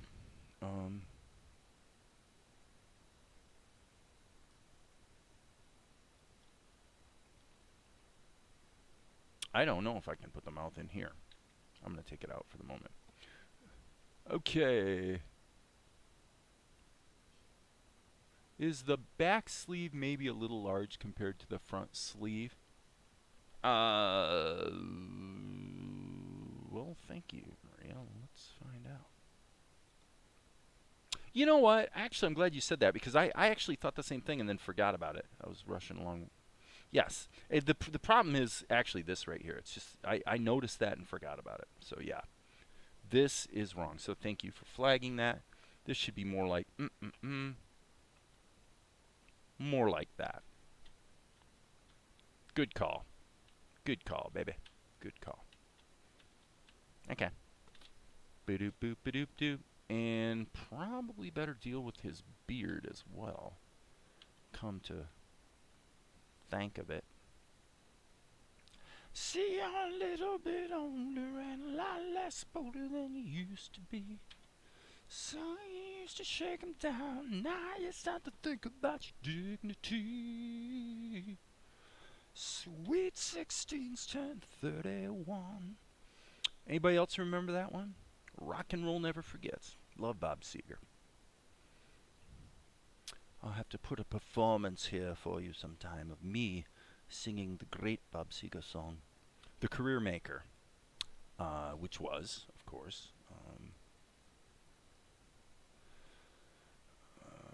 I'm sorry, I'm having a brain fart because I'm thinking about three things at the same time. And so Against the Wind is going through my mind when it's not Against the Wind. Night Moves. Sorry. I realized about 2 weeks ago that I was playing Night Moves in G, and it's actually not G, it's A flat. I had a half step too low, which leads me to believe that even though it's a wonderful acoustic guitar driven song, I suspect that Bob actually wrote it on piano. Because it's he might have been using a capo, but it's pretty unusual. And Bob does play piano as well as guitar, so probably more so actually, you know. So I suspect being in the key of A flat would suggest piano. Not necessarily, but you don't get too many rock and roll songs written on a guitar in A flat. And you can't make the case that the solution to the problem, well, you could. You'd have to listen to the guitar part and pick it apart and see how they're playing it, like figure out what the voicings are based on how the strumming sounds. Because what could happen is you could have a guitar that was actually tuned down a half step, which rockers do all the time, just because it makes the strings looser, so you can bend strings more easily. And then, of course, when they're getting old and they can't sing the songs that were in the key of E anymore, they go to E flat and they can still kind of pull it off.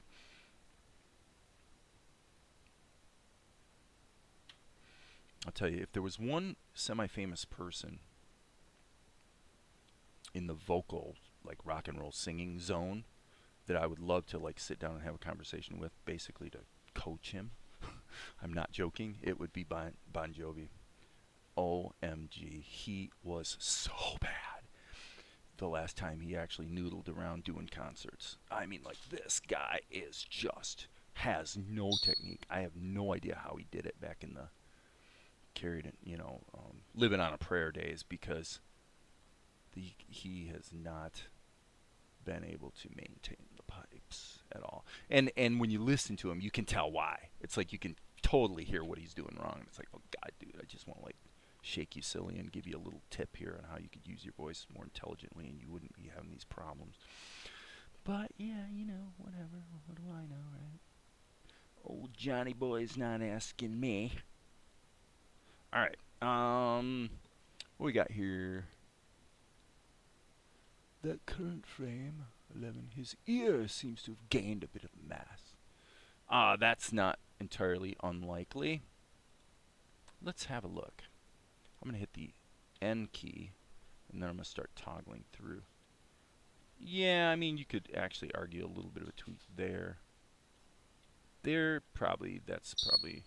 Yep, there's 2 frames really where the ear got a little out of control. Yep, so, again, good eye, people.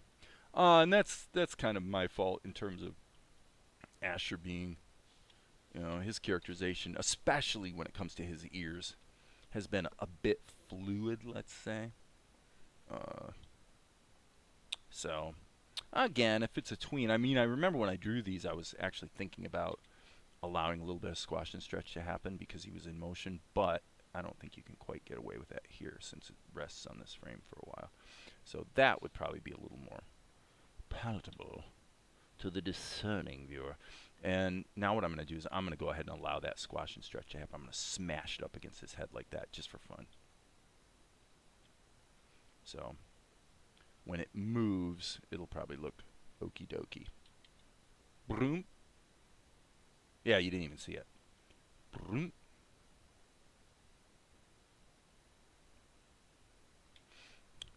So if you're really going crazy, what you do is on this frame, you'd actually have his ears go like this and wiggle.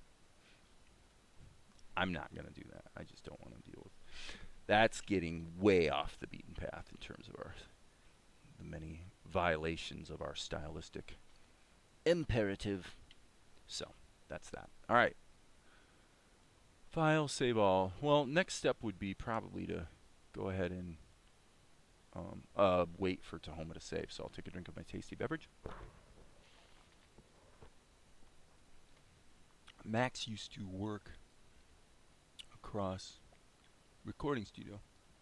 They would have whole days of failed singing. Then they would get drunk. They would wake up once, came to work, and start singing the same like again. Yeah, alcohol usually isn't super great for the voice, actually, because it does tend to dehydrate you, and it's you can't mitigate that very well by drinking. I mean, by drinking water or something helps a little maybe, but no, the thing you want to do, it would be better to eat before singing. Get some crap in your throat that actually can be helpful. But you don't want to depend on that, I suppose. But like I don't think it's necessary to do a bunch of warm-ups. Some people are big on warm-ups. I'm not. Same with working out. The whole idea of warming up is actually a little bit misguided. So I don't know if I should belabor that point, but in weightlifting, rather than stretching, for example, way better to do a limited range of motion set. So if I'm doing bench presses, I might put the weight on and then do 18 reps or something that are just like this, where I'm just moving a little bit. And what happens is you start warming up, and then you begin to extend it naturally. It feels right to go ahead and go to a more full range of motion. Once your body tells you when to do it, you can tell. You get to know yourself, right? Okay. Little thing there with his eyelashes, I suppose. Hideous singers. Well, most people are. I mean, let's face it, most people in rock bands are hideous singer. That's why most people in rock bands never really, go anywhere, because they're actually not that good. It's kind of a sad thing in a way. I mean, because a lot of people really love it who are actually of quite marginal talent or ability. That's the bad news. The good news is, usually, if you work at it, you can improve and get into the zone of quality that you're attaining to. But it can take kind of a long time, because again, it's like building muscles. You can only pack on muscle just so fast. It's all matters of growth are this way. You can only ever grow so fast. Physically, emotionally, in terms of your skill. But you can almost always improve. The exception would be when you have true physical barriers, or a condition or decay or disease or decline that literally interferes in a way that you can't mitigate.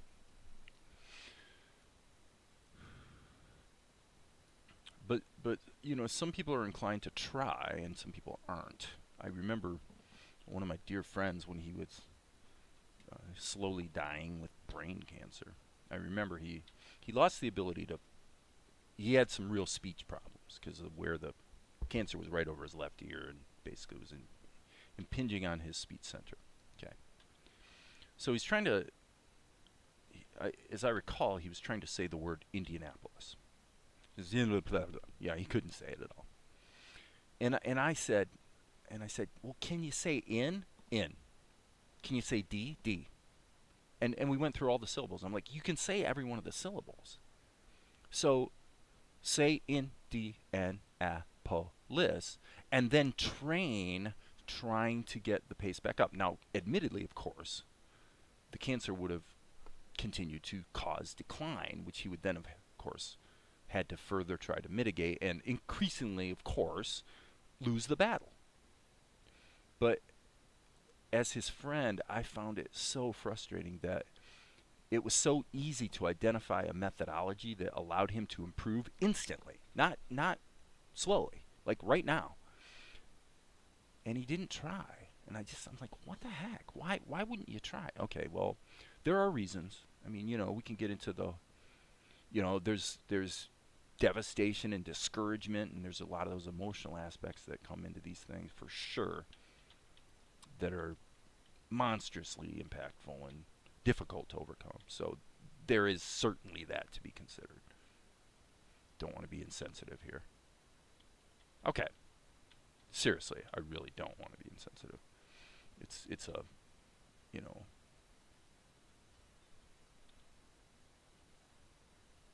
brutally difficult thing to have to go through. Brutally. Okay, I'm going to check the, well, actually, it looks like we got a little hiccup right there. I'm going to check the fill check. N key and then Control Shift F. Aha! Aha! Aha! Aha! Got no idea. Oh, looks like that was it. This is so useful. So yeah, just saying, not trying to be insensitive. I mean, if I'm ever vociferously imploring someone to try, it's because I know they can do it, or at least I believe they can. You know, I'm never trying to beat up on somebody. I'm trying to. It's because I believe in you that I tell you to try. Okay, M key. Hello, M key. M key. Control Shift F. It looks like we are very close to color time. So, if you can write, you can draw. If you can talk, you can sing. Translate idea. Using understanding, you can write. And that's, you know, that's pretty much the principle. Hey, Blifton. What needs to merge is to understand how to see, to draw, hear, to sing, and think, to write. Yeah, that's a very, absolutely, Amar. Those are absolutely correct.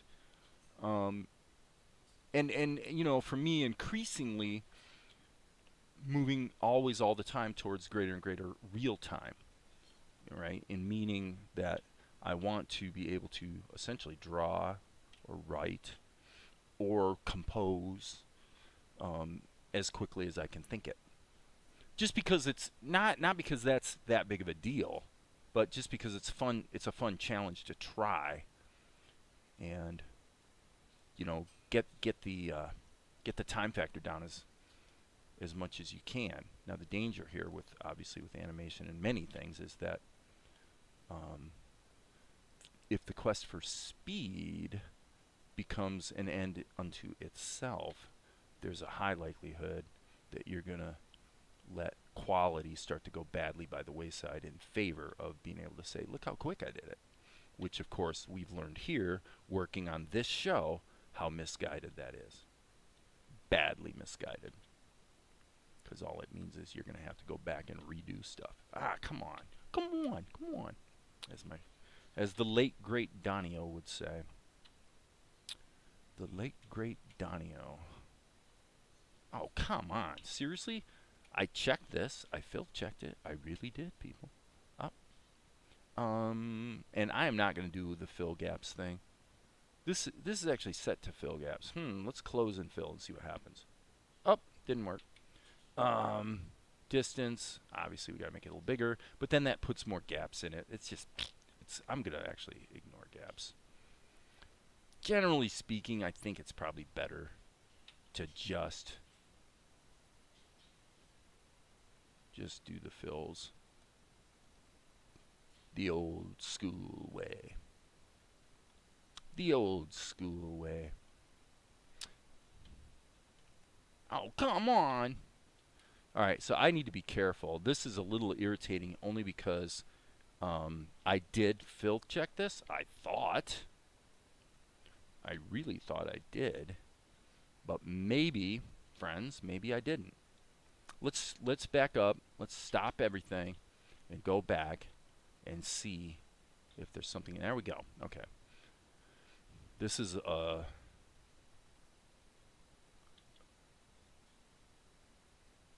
good little half second. What am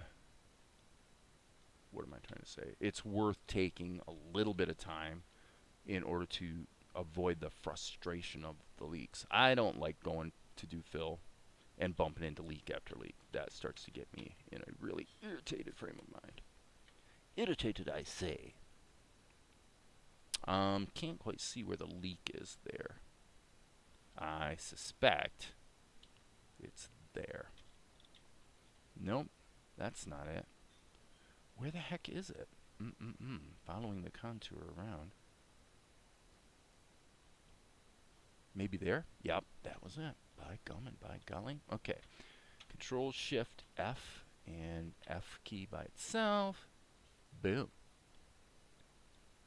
A little bit of a hickety uppity there on the fingers. We're gonna have to come back and take care of his eyes and beard, obviously. Obviously. But you knew that. Alright, so N key. Oh boy. Wow. Well, okay. Tis what it is.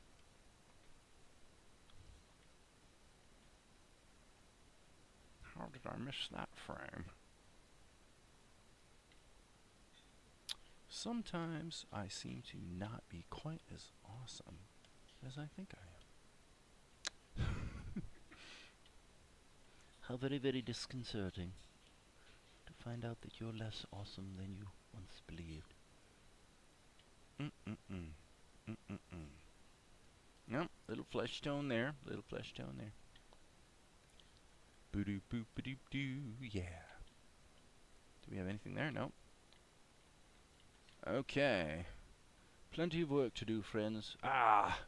Another leak. Now that one I can't blame on the fill check tool because obviously this is a closed shape. It just isn't the yellow part that was closable. So that one's on me. Boo-doop, boop-a-doop-doop. Yeah. Color, color, color, color, color. Color, color, color, color, color. Up! Leak. I see where it is. I do. I do. I found the leak. Look, Mr. Plumber, I found the leak. Well, yesterday I was trying to see if I was in the kitchen and I was processing tomatoes and I thought it would be fun and quite an enriching experience to try to capture the voice of the French chef. Help me out, Maria. What's her name? You know who I'm talking about. Of course, she's gone now. But I was having tremendous fun referring to the tomatoes as monkey brains. And as we take a hold of the skin and squeeze out the brain, and soon we'll get to the sweetbreads, which is also a wonderful, delightful treat. What was her name? Help me out, Maria. What was her name? Yes, Julia Child. I'm like, this is like diarrhea of the mouth, right? I'm sitting here in the kitchen. It's like, okay, this is so boring. I think I'll become Julia Child while I process my tomatoes. This is what I do. Oh my gosh. It was fun though. Julia Child. She was great though. I mean, she really was an amazing, cool lady. She really, really was. I like Julia Child.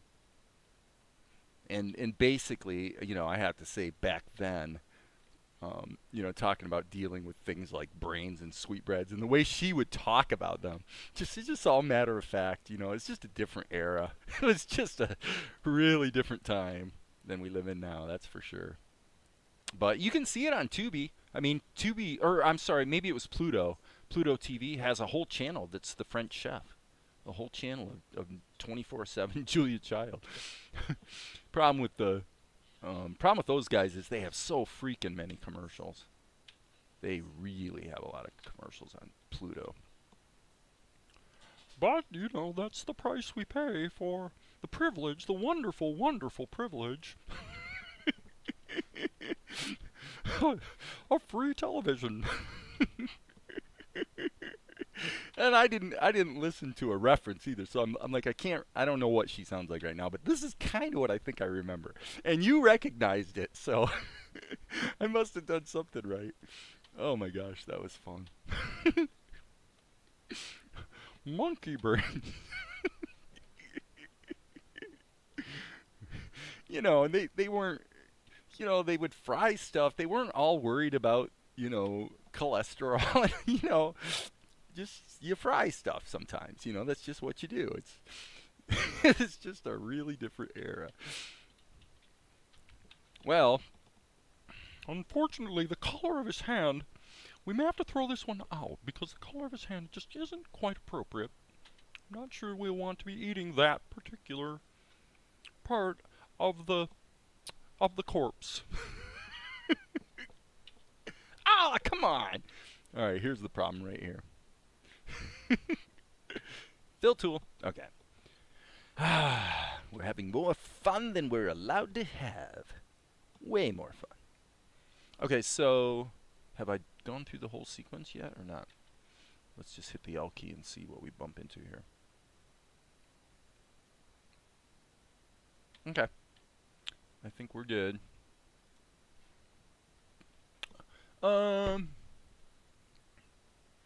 man, it's like there's been some chat while I've been gone. She did a show with Jacques Pepin. One episode they made sandwiches. She asked him what he'd drink with them. He said wine, of course. She said, no, you'll drink beer. I could just see it. No, you will drink beer. Yes, I will drink beer. Okay, that wasn't right. I need to think about. I'm having a brain fart. It's because of doing her voice. Not. I'm thinking of the candelabra guy. I am thinking of the candelabra guy, and for some reason the French thing is just like totally escaping me at the moment, which is kind of bizarre actually, but there it is. There it is. Nothing to be done for it. Nothing to be done. Oh, yes. Oh, my. And by the way, the little teensy weensy leaks, we'll decide later if they actually are a problem or not. I suspect they will not be. So, I suspect that they will not be. They will not be. So.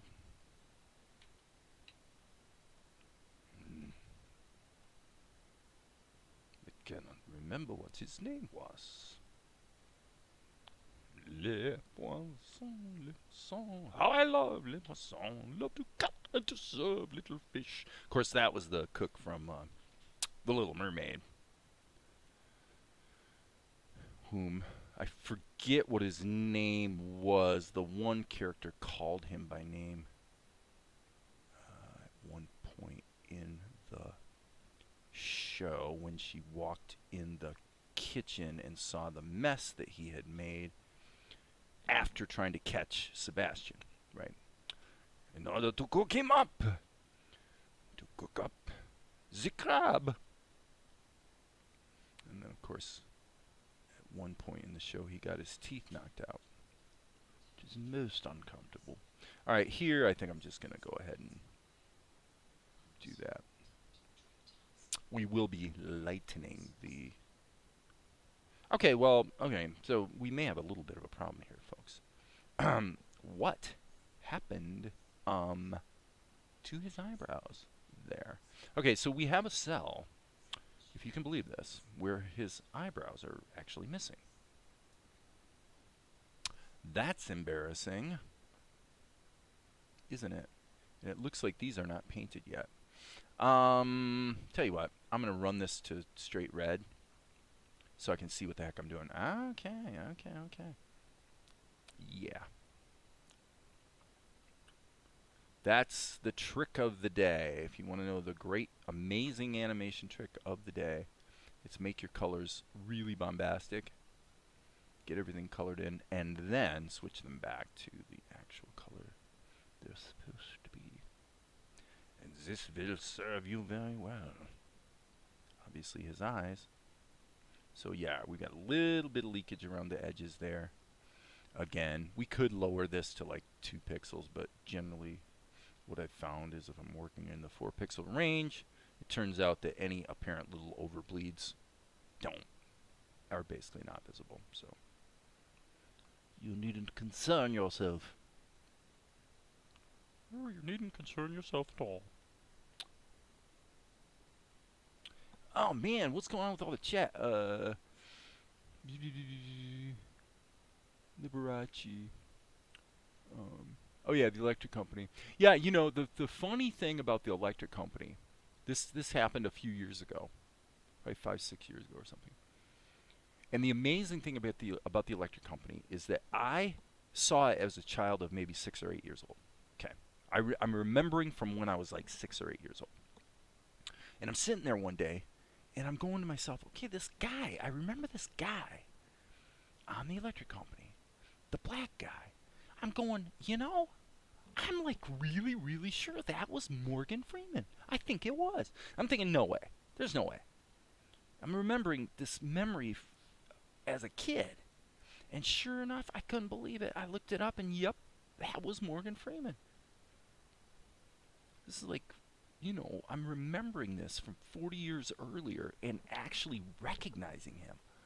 That is weird. That's weird. Is that weird? I think that's weird.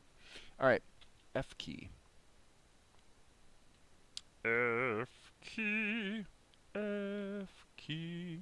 F key. F key. F key. Let's all use the F key. Not the F word. The F key. There's a difference. All right. Whoops. N key. Okay. Hello, neighbor. Because of the font.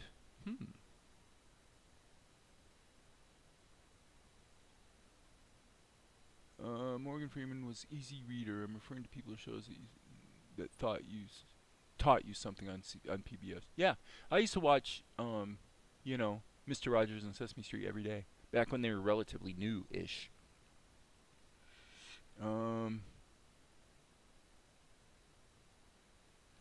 Easy day in the neighborhood. Well, it's not. I think it's a beautiful day in the neighborhood. It's not an easy day.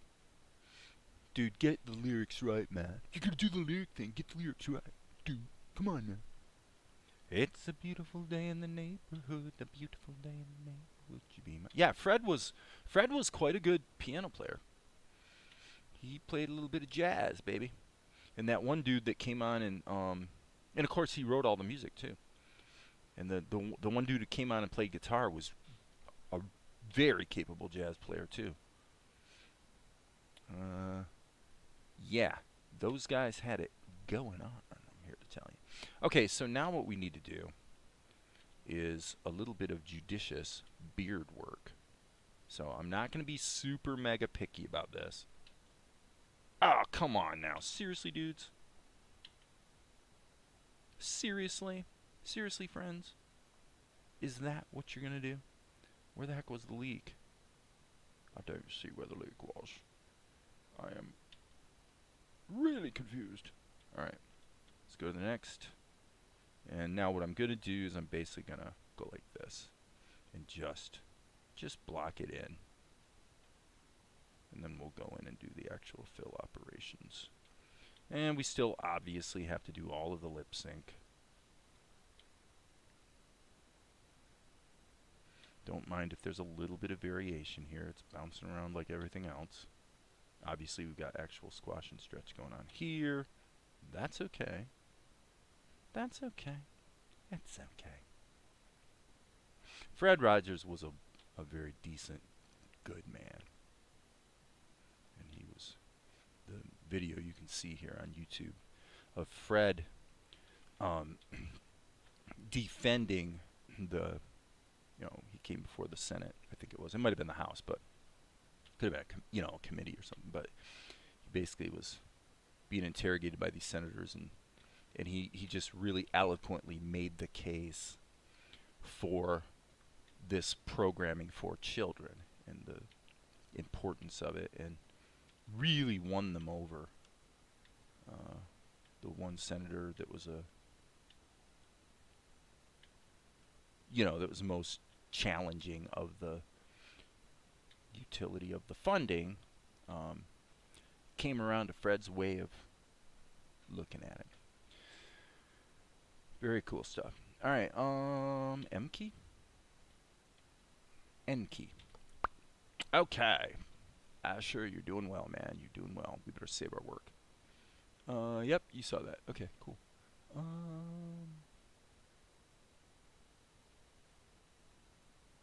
Right on, man. It's a wonderful, beautiful, easy day, man.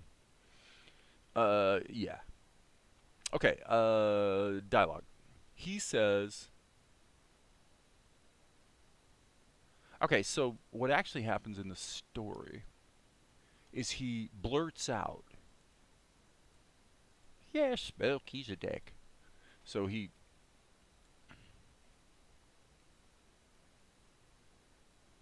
let's just go forward here. Mel says his line, which again, these two shots may well wind up being cut out of the show. We just don't know yet. Okay, so basically what's really going to happen here is he says, yes, Melchizedek. Okay, so I've given myself some latitude here on the entry, but really we just need like one frame of this. Like that. Maybe two.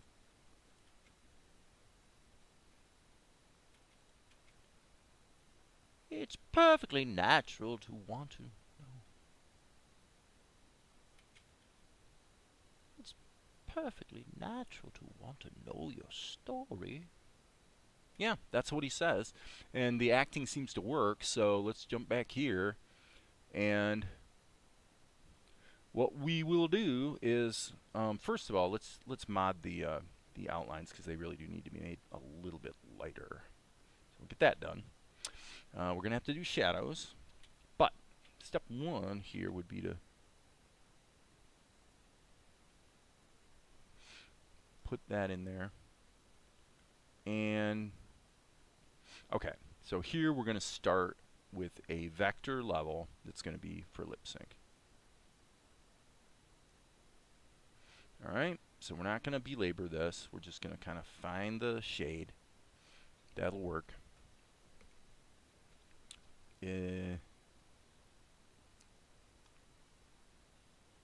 And we're going to have to kind of coast along with this pretty actively because he's in motion so much. So let's turn on the pencil test because the pencil test shows us the dialogue, where the dialogue beats are.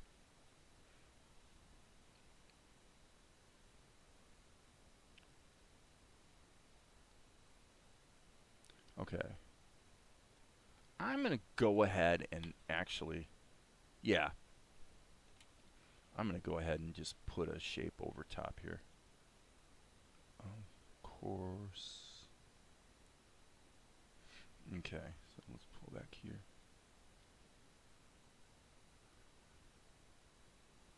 Always so satisfying when it starts coming together.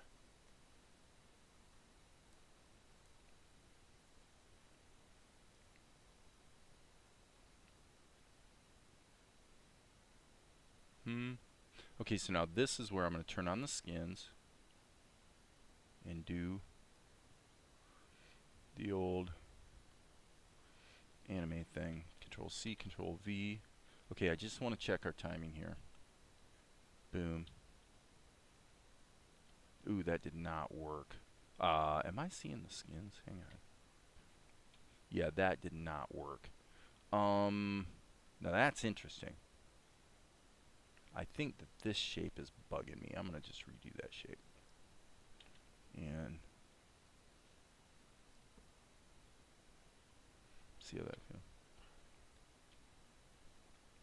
Yep. And then here, yeah, this is one of the problems with having this much animation going on is it does definitely complicate the lip sync.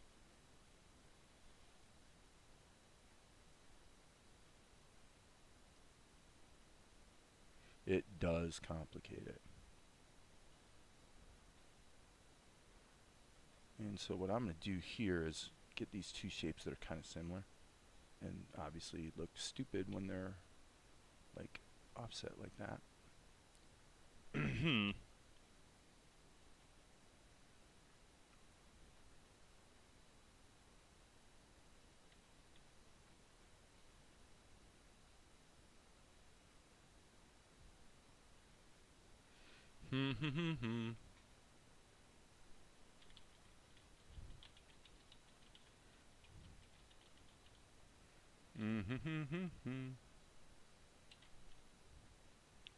Hello? Control C. Oh, jeez. Okay, I botched that, but good, didn't I? Let's delete those.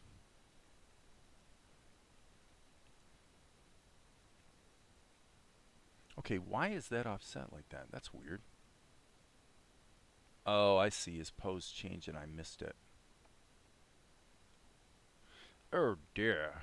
Oh dear, oh dear, oh my.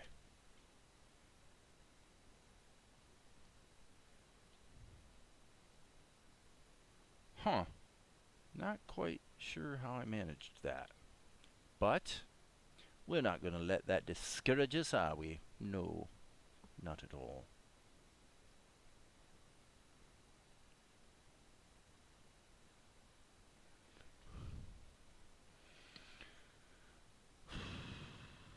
We're not going to let that bum us out.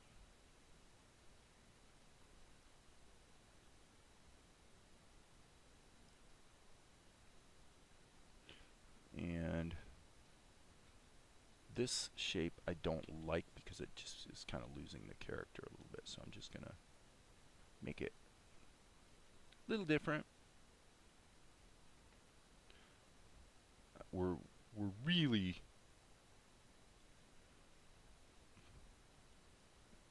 kind of guessing here to a degree.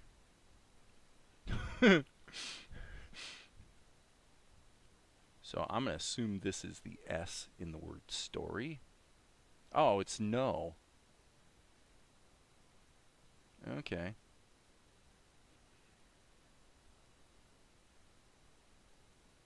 And I am thinking, this is again risky behavior. I'm going to go ahead. Yeah.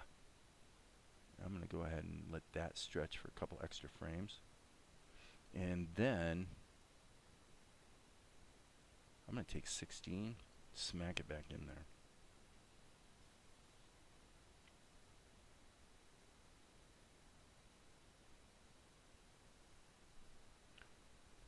So like I said, the normal way I do lip sync doesn't work so well here just because he's moving so much.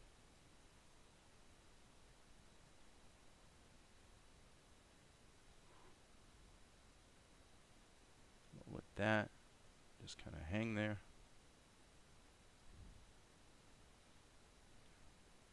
Yeah, let's give it a shot. Let's give it a crack, shall we? Okay, wow. How in the heck was I able to draw these and have them look like they were in the right position when I drew them, and then they start jumping around into the wrong position? It's like a little freaky here. Little freaky, people. Little freaky. Little freaky. Come on. It's a move, not a stretch. And I guess there's probably a little bit of a hiccup there.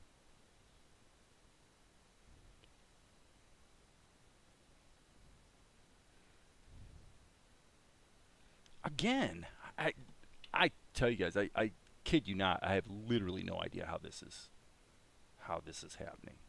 Why these are like way offset like that when they were in the right place when I drew them. It's a bit weird. If anybody has an insight. Oh, that's the problem. Good thought. Yep, that's the problem. Thank you. Thank you. Well, that actually underscores what I said earlier. It's, yeah, jeez. All the, all the lever, and you know what? This kind of sucks, people, but here's what we're going to do. We're going to delete it all and just go forward. I'm going to sneeze.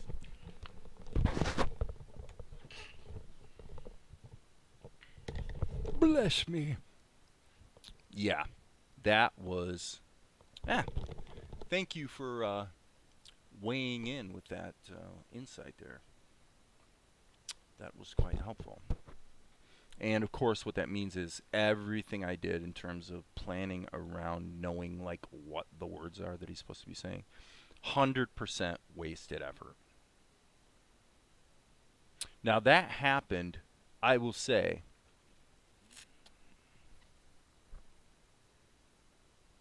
Let me see this. Now what if I go in here and hit the B key and draw a shape? Yes, that's how it happened. That must be how it happened. Great example of why I hate this about Tahoma and Opentoonz. To me, it's like I like the way Krita does it.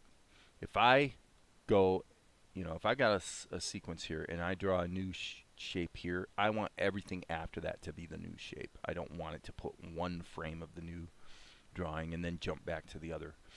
I have so far, as far as I can remember, never seen one single case ever where that behavior was desirable.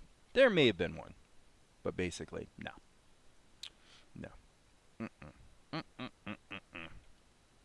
Nope, nope, nope. Okay, so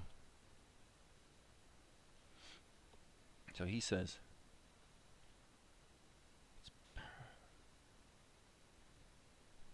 be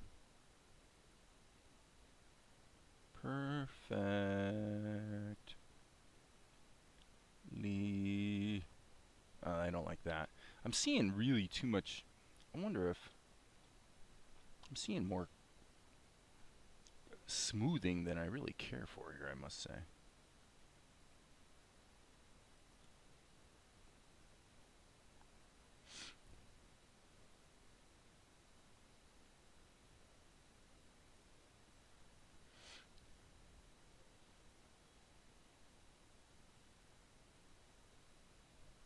And I'm actually going to grow it right there. And I think this is the word natural. Yeah.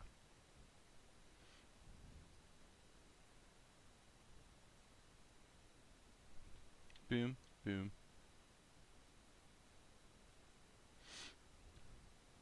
Mm-hmm.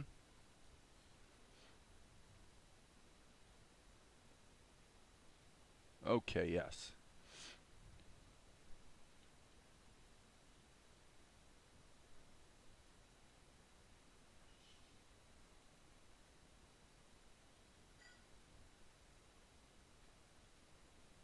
I'm going to put a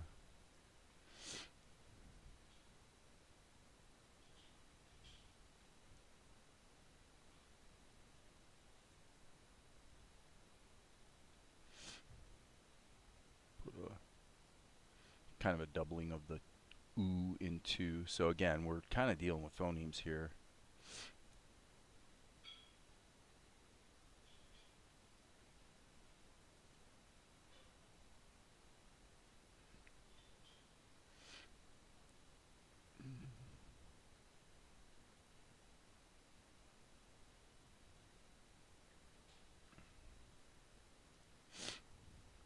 Okay. No. Yo. Ooh, that didn't work. Mm-mm-mm.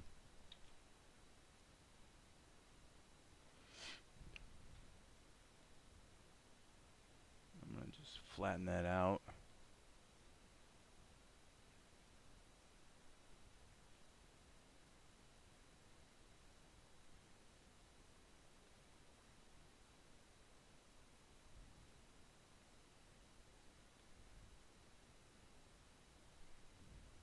We'll see how it goes.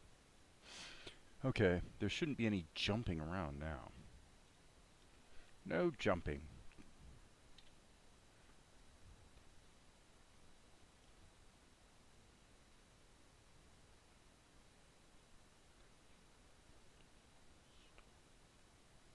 Okay, the only thing I don't like is right there. And I would say this should probably be extended, and this shortened. Okay. That right there. Again, I don't really love the idea of adhering too much to the phonemes, but I'm gonna run with it this time around.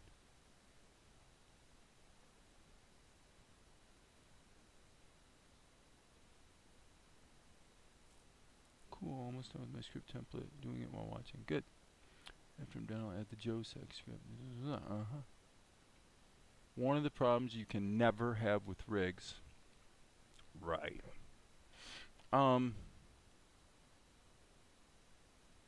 Nope. Rigs come with their own set of problems, and the set of problems that you often bump into extremely quickly in Blender, for example, has to do with keyframe hell, basically.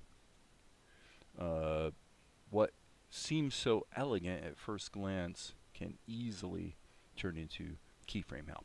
Where, literally, I'm say this with great confidence, where very much of your time starts to go is searching through the outliner to find the right key and the right layer and the right object. It becomes about searching for things in your data. Nothing wrong with that. But for me, I've seen over and over. I even saw it with Anime Studio, although Anime Studio's implementation of rigging is probably more user-friendly than most. It really is. You have to do a pretty deep dive for navigating the object hierarchy to become punitive. You have to go pretty deep with it, like where you've got multiple rigged characters that are all in a single layer, baked into a single layer.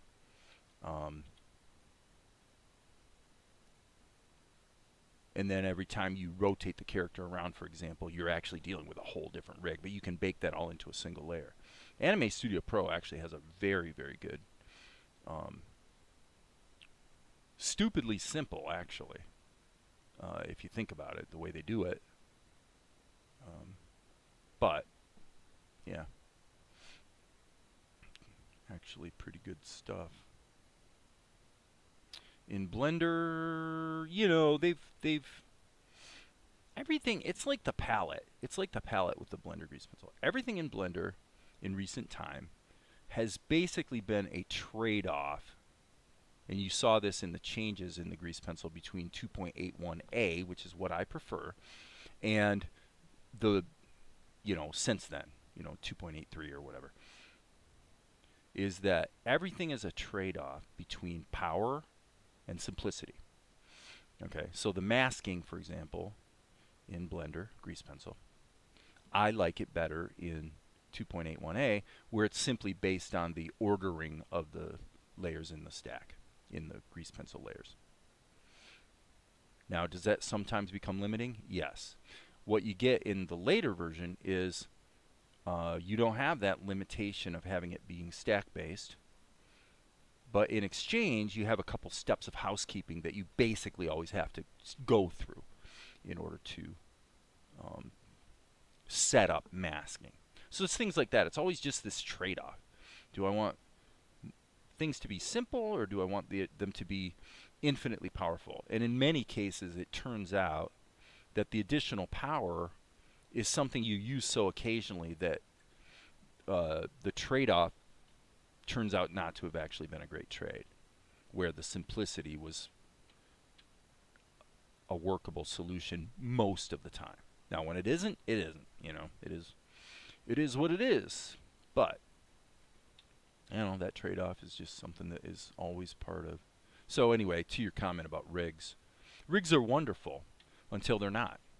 And what looks great on paper, when your creative time winds up being quite literally mostly trying to navigate the outliner to find what you need to grab in order to do something with it, things like that, it can get old in a hurry. It can become fairly stifling to your creative process.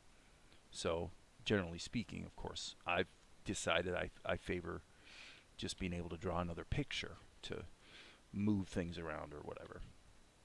That's no right answer. I mean, there's some amazing work being done nowadays with the rigged approach. Amazing work, really good work. Not just in the CGI arena either. You know, a lot of good 2D stuff that's obviously rig driven. How are we doing on time today? 2:20. Okay, so I'm gonna pound through, I think, and just kind of do these shadows, and then we'll, I may run out of gas and decide to cut it off, but what's got to happen is the shadows followed by the body highlight effect. The background's already in there, so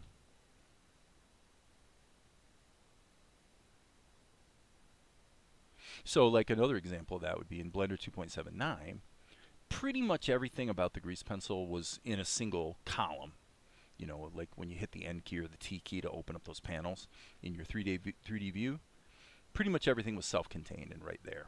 Now it's not. I mean, with Blender 2.8, you would have to, you've got 3 different panels for the layers, the color palette, and I'm having a brain fart what the third one is, but and so if you're so now you're going to basically work out a trade-off between the time it takes you to get the ergonomics of your working method up to scratch, where you mitigate the additional jumping around and clicking that you have to do with hotkeys or whatever, so that you can sort of streamline your workflow. So it becomes very much a situation of making sure you customized your environment, layout, hotkeys, so that you can do what you need to do. And that's really that's Blender anyway. I mean, Blender is one big fat trade-off between how much do you want to learn and how much power do you want to have versus keeping it simple and making things jump around on the screen. Let's see here. But that's always been true with Blender. People have always complained about the learning curve, which is a bit ridiculous. I mean, in the year, I mean, it was just as bad in 1999. Believe me, I was there. It was just as bad in 1999. It's probably worse now. Like, it wasn't a big it wasn't palpably worse with Blender 2.5 versus what came before. With 2.8, it probably is worse in the sense that there's just so much there. And plus, for the first time, it's been changed so much that you might as well be thinking of it as learning a new program altogether. But you know what? So what? So it takes you a month of dinking around to, just find your way around the tool. Are you going to go work in a machine shop and run a CRC machine, manufacturing a custom product on a $2.5 million run? But by the way, I don't really know how to run the machine, but I know how to push these 3 buttons, and because my cousin who had a tiny little toy CRC machine, I kind of know what I'm doing here. Yeah, right. That's stupid, right? That's obviously like pathetically stupid. Nobody would ever do that. Nobody would want you to do that. But in the CG world, so we're going to complain about the learning curve? Seriously? People do all the time, though. Oh, yeah, I tried to learn Blender, but it was too hard to learn, so I gave up. Okay. All I'm saying is that's not a shortcoming of Blender at all. It's a fact of Blender. There is a learning curve, but it's not a shortcoming. That's a shortcoming of the person who doesn't want to learn. Now, if you got if you got a different way to do what you're doing, and you just don't want to go that route, that's perfectly fine, of course. Do. Pick your poison. Pick your tool. Do what you want. Right? What does anybody else care? Well, in the CGI world, basically nobody does care unless you're trying to get a job. 2D animation is great because you get instant feedback, but the turnaround time is much longer. I don't know that I totally agree the turnaround time is much longer. It can be. This gets back to what Max was saying. The rigged approach, I mean, if you do everything right, if you engineer your workflow really correctly, without too many surprises that upset you and have to revise it, then certainly I would agree that the rigged approach is ultimately probably going to save you a lot of time. So you're going to have a big price you have to pay up front on your project to get everything rigged and tested and working. But if it's working well, then it can be a massive time saver in the long run. Massive, I say. I'm not joking. It's definitely a huge time saver. When I first was fiddling with animation, I was well, I should say when I was first fiddling with 2D animation, I was pretty happy and impressed with Anime Studio Pro. You know, you pretty much need to embrace almost a modeling mentality in terms of how you build characters, because you're really clicking with the mouse, and you can draw. You know, it's a vector-based format, and obviously they've now introduced a pixel format to the program most recently, but basically it's a vector thing, and it's more of a construction process than a drawing process. Nothing wrong with that. You know, it's just one approach. Oh, there was the problem. I forgot about that. Let's go back here. Here, and let's look at this.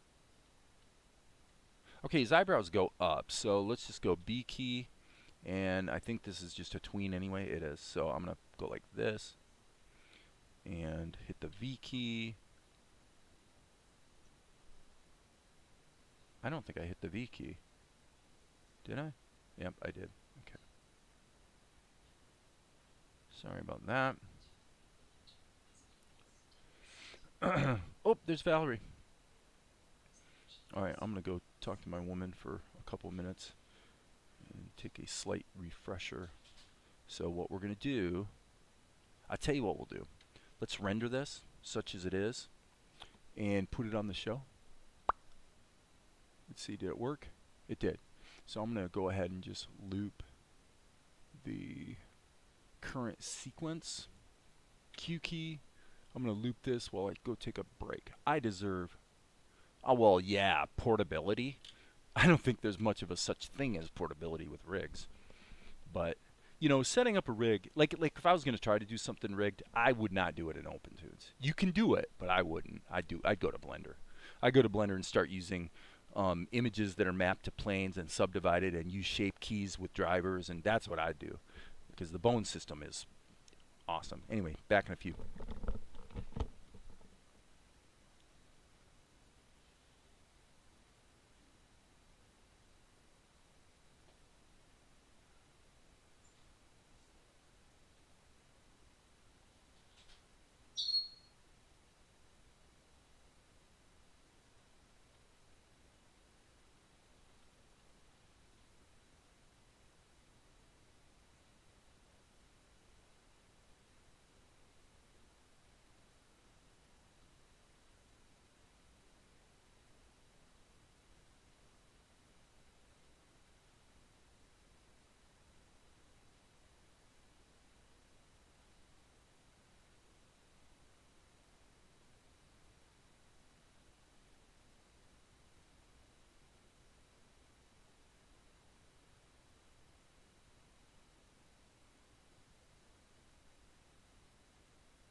So little to do, so much time. Where are we? Well, that's Amar. I'm looking at Amar's comment, and absolutely, this is. I think it's one of the true problems that people have when they come to the animation table is that the choices are very strong today. That's why for most people, especially if they've got a sort of a goal that's a little more broad based, both in terms of what they want to do animation wise and also what they want to do job wise. That was bad. You really would be far better to learn Blender than, for animation purposes than Opentoonz or Krita, actually, I would say. Now, if you're strictly going for kind of like what I'm doing today, would be quite easy and fun to do in Krita. No question about it.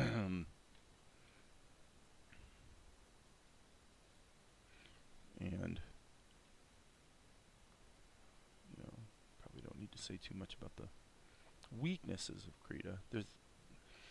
There's a number of things that you can do very cool in Krita that are just infinitely easier to do in Opentoonz, like the body highlight effect. That's easy to do in Krita, but it takes quite a bit longer to set up and make it work correctly. You're kind of reinventing the wheel every time, whereas the body highlight effect tends to hit the mark pretty darn close on the first try in Opentoonz. So it's like, why torture yourself for no good reason?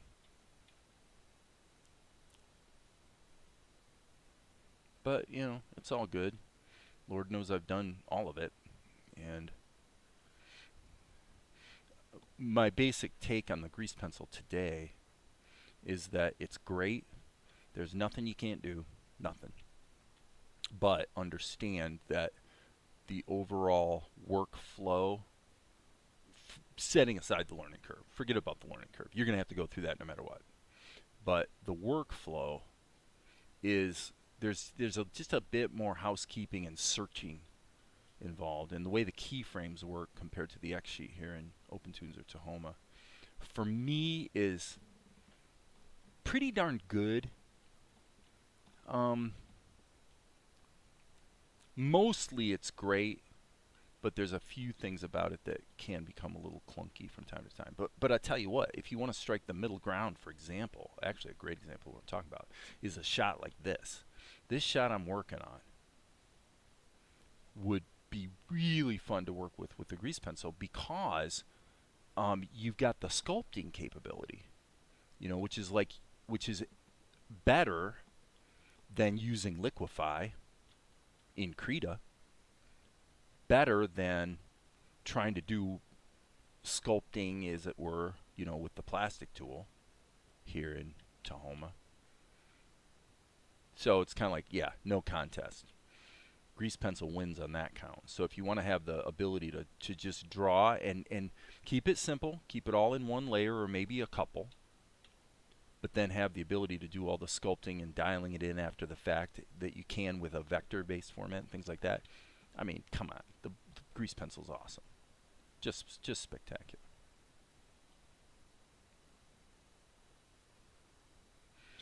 But my suspicion is, for the type of show I'm doing, on balance, I would be spending more time for a similar and not appreciably better result if I was using the grease pencil instead of Tahoma. And that's a pretty well-educated choice that I've made, because I've definitely done all the above. I'm going to, that's a tween, so I'm going to let that little overlap of the, that little going outside the lines, I'm not going to worry about, because this is only on the screen for one frame.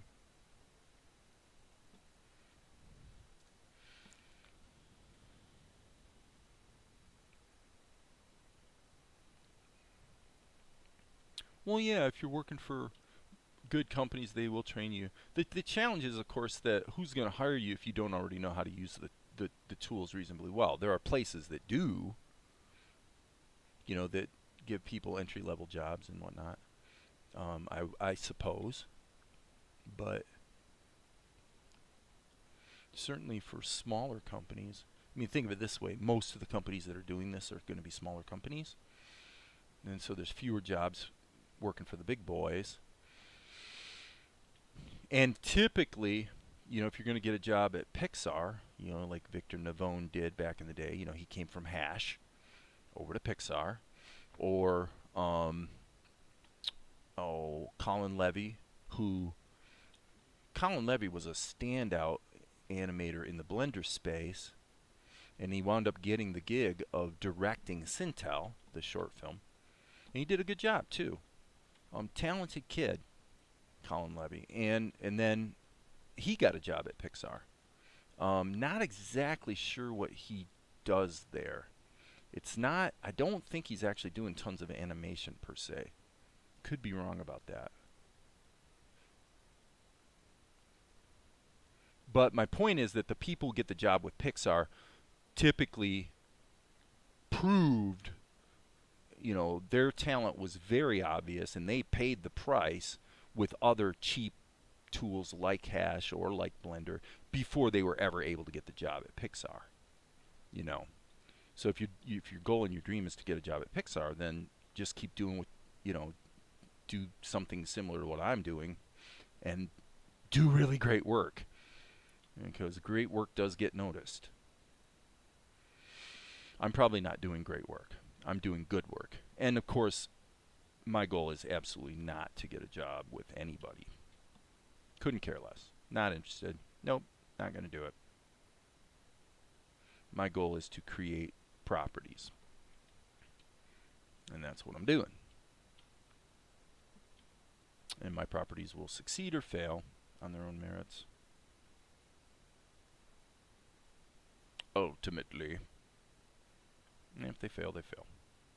In the meantime, I'm having a good time, learning a ton.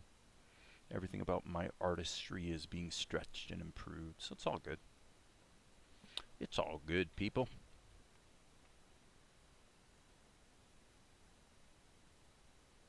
And I say that even more emphatically because, what was I looking at? I was looking at something. Oh yeah, I remember what it was. I was looking at a graphic novel, okay? It was an X-Men thing. Actually, I got it at the library. I thought, I'll just check this out, see what's going on in the world of graphic novels. Now, this particular one probably wasn't done super recently. I have no idea what the date on it is. But it's an X-Men thing. What the heck is it called? I can't remember. It was X-Men something, but it was this really dystopian thing about the X-Men mythology that kept jumping between the present and 100 years in the future and even 1,000 years in the future. So some of you may be familiar with this particular aspect of the X-Men mythology. But what was interesting to me is that as I'm looking at this thing, I'm going, this is pretty cool. But then I thought to myself, but okay, would you want to write this? Like, the writing is quite good. I thought the writing on this thing was really good. But I thought, Dave, would you want to write this? And I thought, not at all. And it's mainly because of the nature of the content. I'm like, I just don't have any interest in writing something that's like this really dystopian mythology. And I'm like, well, okay, Dave, you've written lots of things over the years. So what's the problem? What is it you're reacting to, or what are you feeling here? What it was the seriousness of it all. That's what it was. I'm like, there's no humor here. There's no fun in it, right? So that's just taste. That's just opinion. For me, working with... I could see the point, though. I could see the point, like... In fact, the more I sat and thought about this was just, like, literally a couple days ago. Is, like, would you really want to write about men in leotards, or women, of course, jumping around and, saving the day, or having problems more like Spider-Man has, which was more realistically handled even way back in the day, to say that, yeah, when somebody in leotard starts climbing up buildings and taking the law into their own hands and deciding for the rest of us who should get beat up, all of a sudden it's like, actually, I don't know if I'm quite on board with all of that. But if you accept the if you accept the, let's call it the story infrastructure, that in order to be able to tell the story you want to tell, that you have to tell it in the context of people in leotards running around with superpowers. Okay, I could see that. I could see saying, well, this is the price of entry. If I want to play in this ball game, if I want to play on this field, then I have to accept the silliness of the people in leotards in order for, to be able to tell whatever story I want to tell. And that's perfectly reasonable for an author to do that, I mean, there's guys out there I've got a book by Peter David about writing comics, and I think Peter David's a pretty capable writer. I don't know if he's the best around or anything. Apparently he's got a lot of bad blood with John Byrne. But, he knows where his bread is buttered, and so then what he tries to do is bake the interesting stories he wants to tell in the context that he's forced to work in order to, pay his bills. I kind of respect that, actually. That's craft. That's where you're saying, no, I'm going to subject myself to the limits of the environment I'm operating in order to have a platform from which to tell the stories I want to tell. To a sense, I'm doing that. I mean, I have done that with movies, and to a lesser degree with Salt and Light. Salt and Light is pretty much, I'm doing what I want to do. I'm telling the story I want to tell. Which, as I've said before, it's kind of like an Avatar thing, but without the magic. And I was thinking about, I'm shifting gears here, but one of the things I was thinking about the other day is that there is an aspect of the show and of the storytelling that does hint that there is magic. Okay? But I think what would be really interesting in the mythology of Salt and Light is dealing with the fact that, I'll show you what I'm talking about. When you right early in the story, when Asher 20 years earlier comes in and makes kind of a prophetic announcement, where he's sort of indicting the king for something. You see, there's this sort of glow that comes around him, sort of this cloud of something. Don't know quite what that is. But then when he does his thing, of course, there's the implication that there's magic. See there? Oh, what's going on there? Okay. So what's interesting to me about that is not the idea of rolling some sort of magic into the mythology. Because it's kind of like the things I've talked about here sometimes about the problem of religion. What's interesting about it is the fact that Golik thinks it's magic. And he's a little intimidated by that. He actually thinks that Asher may actually have some magical powers.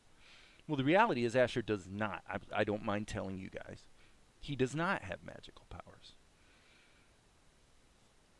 But Asher's no dummy. He understands that presentation is part of the game, and so he does have ways to make his presentation in a way that's compelling. And then, of course, when during the wedding situation later in episode 2, we've got the situation where the rain falls, and Golek then seizes upon that to ascribe it essentially to magic. He tells the people of the land more or less that the fates have smiled on us, and now we've got rain falling finally for the first time in years. So Golek will play the magic card, but he doesn't actually have any magical powers. And now that's interesting. Why is that interesting? That's interesting because now it appears that in some ways, Asher, the good guy, and Golek, the bad guy, are actually playing the same manipulative game. And now you got the question of, well, okay, does the end justify the means? Things like that. It's still manipulation, even if you're the good guy. Now we're into Spider-Man territory.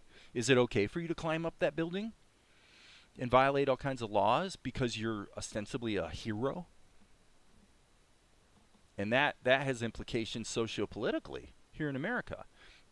Actually, quite directly. Is it okay for you to be in Afghanistan or not if you have a story that you're telling, which I'm not saying the story's not true.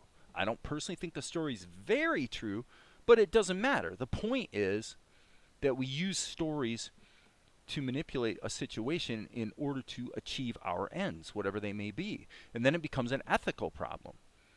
Are your ethics so lofty and so good and so beneficial to everyone that we're willing to look the other way on certain things? You're seeing it actually right now with the chatter about General Milley. That's what's going on right now. It's the same thing.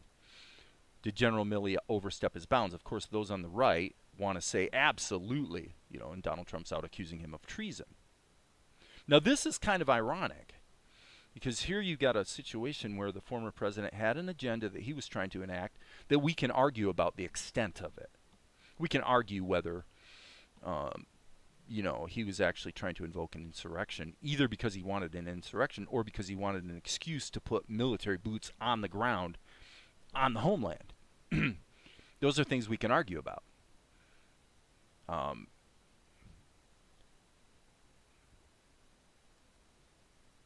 But now we have a bit of an ethical dilemma.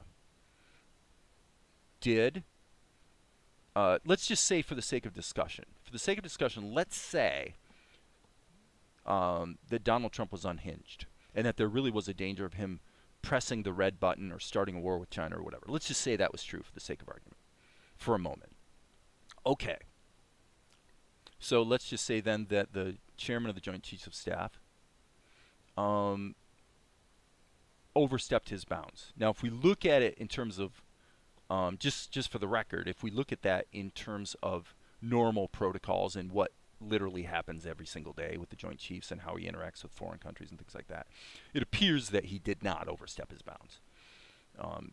Trump and his ilk are wanting to spin it that way, but the likelihood is that Milley really didn't do anything wrong. But what if he did? If he did the end justify the means? Well, that becomes even more complicated from a storytelling standpoint, because now the question becomes, well, you don't actually know what the bad guy, which in this case, of course, would have been Trump, to those who feel that way about it, you don't really know what the bad guy was actually going to do. You just had the fear of what they were going to do, and you surmised based on either your past experience or your knowledge of the man or whatever. So to me, that's what's interesting about it, is we get all these ethical dilemmas that we have to look at and decide. The same thing we have to decide all the time in relationships. We have to decide, who do we trust? Who are we going to trust here? Do we trust his intentions and then give him a little bit of flexibility on his actions? Or do we say, no, we're the type that says we're going to ascribe to the letter of the law no matter what. So if there's any apparent violation that is ethically commendable but yet legally questionable, we're going to favor enforcing the law, let's say. So these are the kind of questions that to me are like really interesting questions, because they cut right to the heart of the human condition today. And I can deal with those questions in a story, and I can share my opinion about how I feel about those things. And as I said the other day, one of my responsibilities then as a writer is to make sure that I understand the opposite point of view to the one that I hold, because otherwise I can't make a credible argument through the story, right? And let the reader or the viewer, in the case of a show, draw some of their own conclusions, and then, at the end of the day, maybe we'll agree and maybe we'll disagree about what the conclusion should be. And to me, that's a very cool thing. It's a great opportunity that we have as storytellers. Okay, so I'm going to jump back up here and look at the... so the issue now is every artist uses the same... Okay, so that's back to the software thing, and then ZBrush, Painter. Yeah, and there's so many tools being created today that are sort of niche tools anyway. I mean, there's all kinds of cool things people are using. It works nicely when the two sides are closer than they want to be and or realize. Well, that's right. That's why I say the overlap I was describing between Golic and Asher is, to me, those are the things about this show, about Salt and Light, that are going to be really interesting and really fun and challenge people, let's say ethically or intellectually, as we progress through the series. This is what I've set up. This is the world I've set up so that I can deal with those kinds of questions. So there will be an instance, for example, I'm sure of it, there will be an episode where Mel and Tianara and Luca and the monkey wander into a village where there is a tyrannical leader, who's lording it over that village, let's say, and maybe abusing, suppressing women of some of their rights or something like that. You know what I mean? There's going to be things like that we'll deal with because it's fun to deal with. It's fun to kind of argue about those issues and then decide. And being the centrist that I claim to be, and I really do mean that, the solutions are never simple. Again, what's interesting about that to me is that those who are particularly, let's just say religious or, those who are clinging really, really tightly to a set of values that, kind of like we talked about the other day, they work well in theory, but oftentimes in practice they sort of fall apart because there's a lot of nuance and there's sort of two sides to the story and there's a lot of people with different interests that are being affected. There's a lot of things to look at in order to come up with what I would call good policy. Let's turn this back on and crop it. And I need to do the body highlight effect. Going to have to do that right now. So what did we have going back here, looking at Asher? I need to look at how I did that. So he was basically the default, but negative. Meaning, yeah, so I don't think this would sustain me very well if it wasn't for the things that I'm talking about. If it wasn't for the fun and the challenge of okay, let's get rid of this. I think this is a holdover from the scene that I copied. I started out with this, with a scene where I went ahead and deleted a bunch of, or added new levels to it and deleted some, so I need to sort of clean up my act here.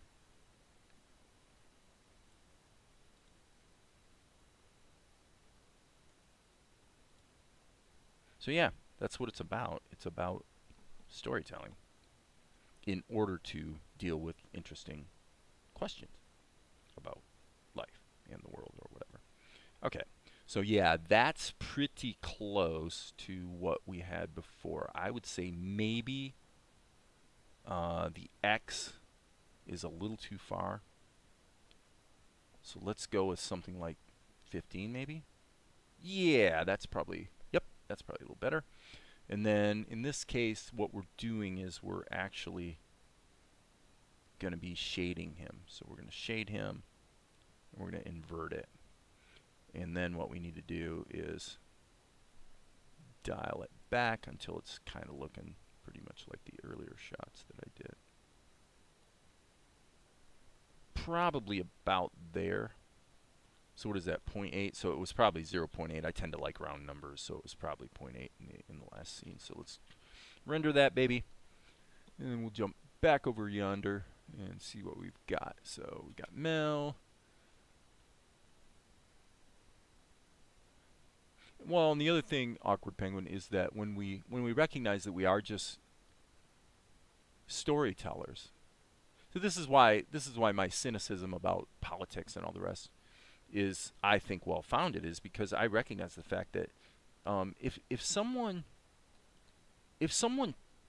tells you, if someone is basically how do I put this? Telling you how things are, and their point of view is informed basically by ideology. I'm going to be a little suspect at first. I'm going to be asking myself, okay, what are you getting out of this? How are you benefiting by me believing your story? Because that's always part of it. Does that mean the story's a lie? No. Is it highly probable in the course of human events over many cultures, many histories, many situations, does it turn out that usually when somebody is trying to compel you to believe a certain quote-unquote story, that it turns out there's kind of an ulterior motive? Yeah, I believe that's true. I believe usually it turns out that those that are telling you the story are telling you the story because they benefit somehow by you believing the story. Again, that does not actually mean the story is a lie or it's wrong. It just means that it often is.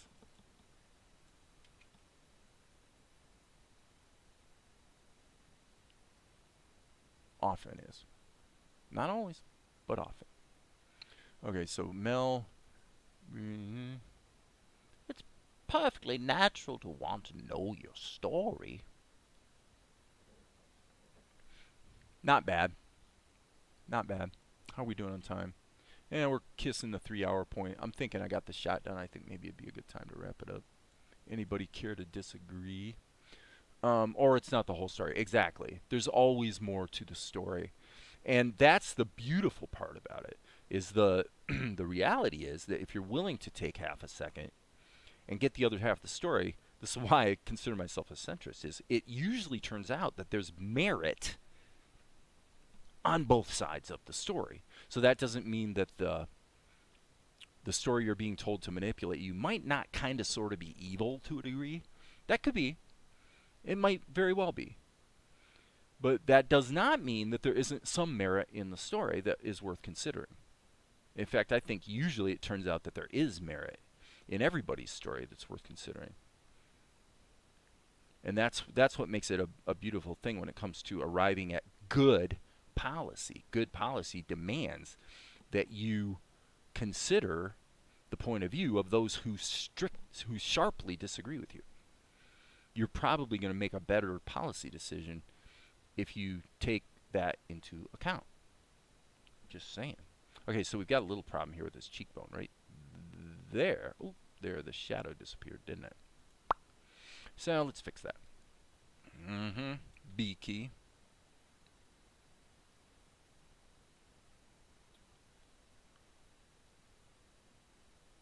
Now, and that's where, we'll talk sometimes about, people acting in good faith. A good faith act. Okay, put it this way: if you have and you see, I mean, in my opinion, you're seeing it a lot on the right now with all the conspiracy theories and everything. Because honestly, if the evidence came to the fore of certain things to suggest that some of the things that those people are believing actually have more merit, then, like election fraud, that's kind of the biggie, of course. Then I would be like, yeah, that's a big problem. We can't have that. That's not cool.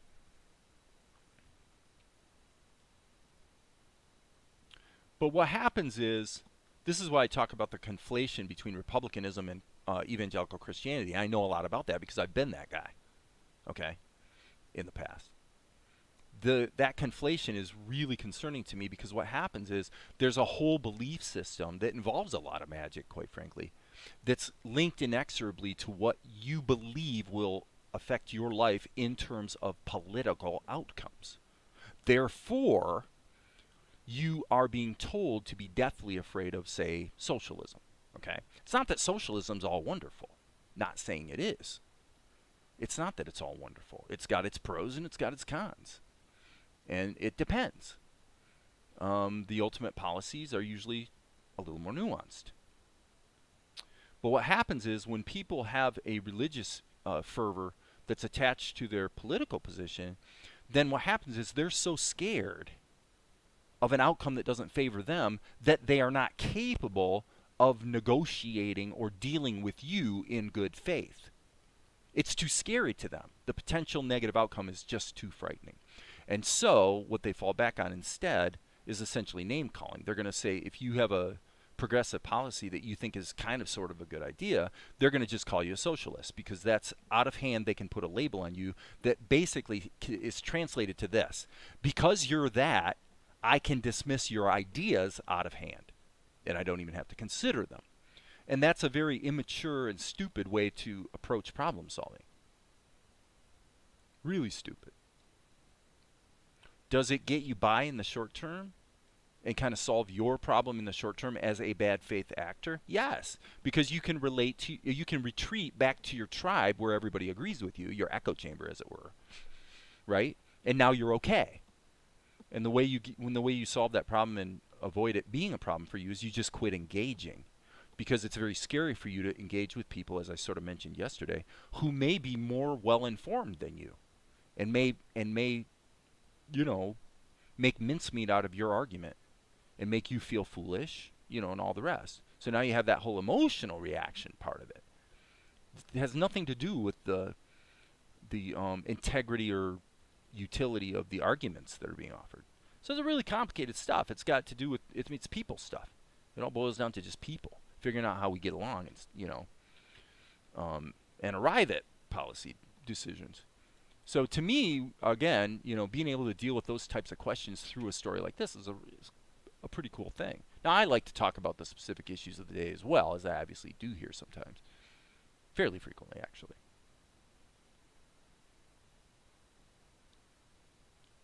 But if you think about it, if you think about how people respond to the Bible or some other mythology or some other religion, indeed what I'm talking about is precisely what they're doing when they respond positively to the religion. Is they're saying, okay, you've given me a story, and the story solves all the problems. All the problems that I might be encountering are solved by this mythology, and so it's easier, it's like way easier actually, to embrace the mythology than to actually think critically about the problems at hand. And why would you do that? Well, the reason you do that is because when you embrace the mythology, you are also embraced by a community. And the community supports you. And then you have, of course, confirmation bias up the wazoo that tells you you're okay and you're right and everything is well with the world, even though you might be actually living in quite a serious delusion. And for many people, living in the delusion is actually preferable, actually. If you really look at what motivates them from day to day, what the decision they're going to make about how they conduct themselves, the truth is they would rather be in what might be a delusion. It might not be, but it might be. But they don't care. They're not interested in finding out if it's a delusion or not. See, that's the key. That's why they're defensive. They're scared to find out that it might be a delusion, right? So this is the human condition, as far as I can tell. It's a thing. Okay, I think we're done. I think the work is done here. File, save all. Okay, so I'm going to look at the comments real quick because obviously I'm making some fairly controversial statements. And I want to make sure if anybody has hey, Yvette, good to see you. So I'm going up quite a bit here. The villain of a good story believes himself to be a hero. Yes, that's absolutely right. And I don't think that that's going to be a big factor for Golik. I mean, I think Golik kind of knows that he's an opportunistic creep who's willing to capitalize on whatever opportunity presents itself. So he's not a particularly deep villain, other than the thing I've mentioned here before, which is remember where Golik comes from. He is and can only ever be the top what? Slave. He can actually only ever be the top slave. So that's an interesting conundrum that one could sympathize with to a degree. That's why he wants to get the prince married off to Tianara, because it's the only pathway available to him that potentially, only if everything goes right, but so it might be a 5% chance or less, but there's a teensy-weensy chance that if everything goes right, that marriage gives him access to the throne, because it's his cousin's daughter that's marrying the prince. So that's a pretty, it's not the greatest strategy ever, but it's really the only one available to Golek if he really wants to come into real power and not always be the second man to the king, right? So, works. I would say build your own intellectual properties and make that good, especially if teaching someone younger than me. Yeah. The one reason that the villain is okay, kind of similar to the Shield hero, which is an amazing story. Yeah. Your stories and mastering the skills need animating your stories. Yep. Reading through here, compelling stories. I'm glad to hear it, Awkward Penguin. You know, just writing is one of the most efficient and amazing, powerful things a person can do. It's a wonderful skill to have. Let the story unfold. Yep, there's a tug of war between really clinging to an outline, let's say, and trying to decide everything in advance versus letting it kind of lead you. The book Valerie's writing, she is certainly doing it more fluidly, letting the story lead her more. And she's doing a great job of it. And the execution is so good in the writing that she's getting away with it. Some people would not get away with it. They would have to be stronger on plot, which I can't say that her plot's going to turn out not to be strong because it's still unfolding. But so far, it's pretty compelling, that's for sure. It was remade with Paul Newman's. If they found the fraud, I would want them to deal with that. I feel the same way. It's thought terminating accusations. If you are X, then you can't be listened to or taken. Exactly. That's what I was talking about, labeling someone a socialist or labeling them a Trumper. It's the same thing on both sides.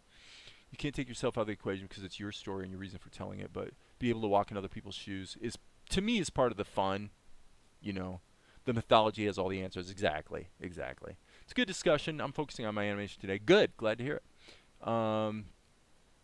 5-month contract, lots of paperwork, and still so much paperwork, blah, blah, blah. Okay, so great. I'm done, you guys. Thank you for hanging out. I got the shot completed. I feel good about it, and it's going to be on to the next time. So as you know, there will be more later.